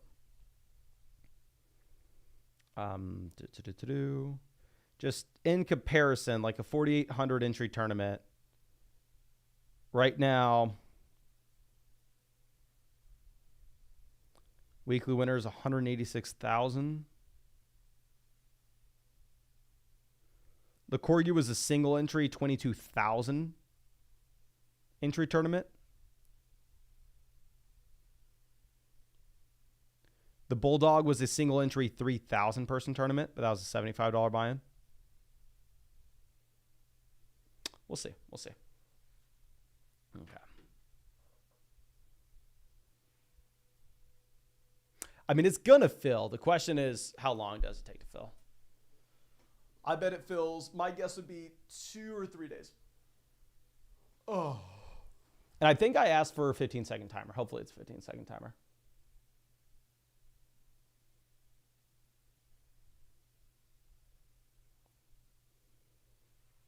Okay, Tyron Tracy goes 205. I have no idea if... Okay, let's think about this. How bad is this wide receiver room? Evans, Moore, Pickens, Keon Coleman. Yeah, we need another receiver. We're really relying on Bowers and Frymuth holding down the fort. Like, it feels like I need...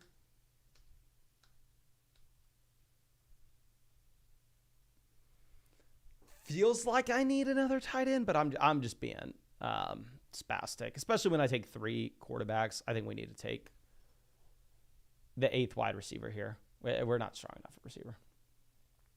And also give us the ability to take someone with Daniel Jones. Do we have any Darius Slayton versus Jalen Hyatt? Do we have Darius Slayton versus Jalen Hyatt news? Can someone help me out here? Who are you supposed to take in round 18 right now for the Giants? Slayton or Hyatt? Please let me know.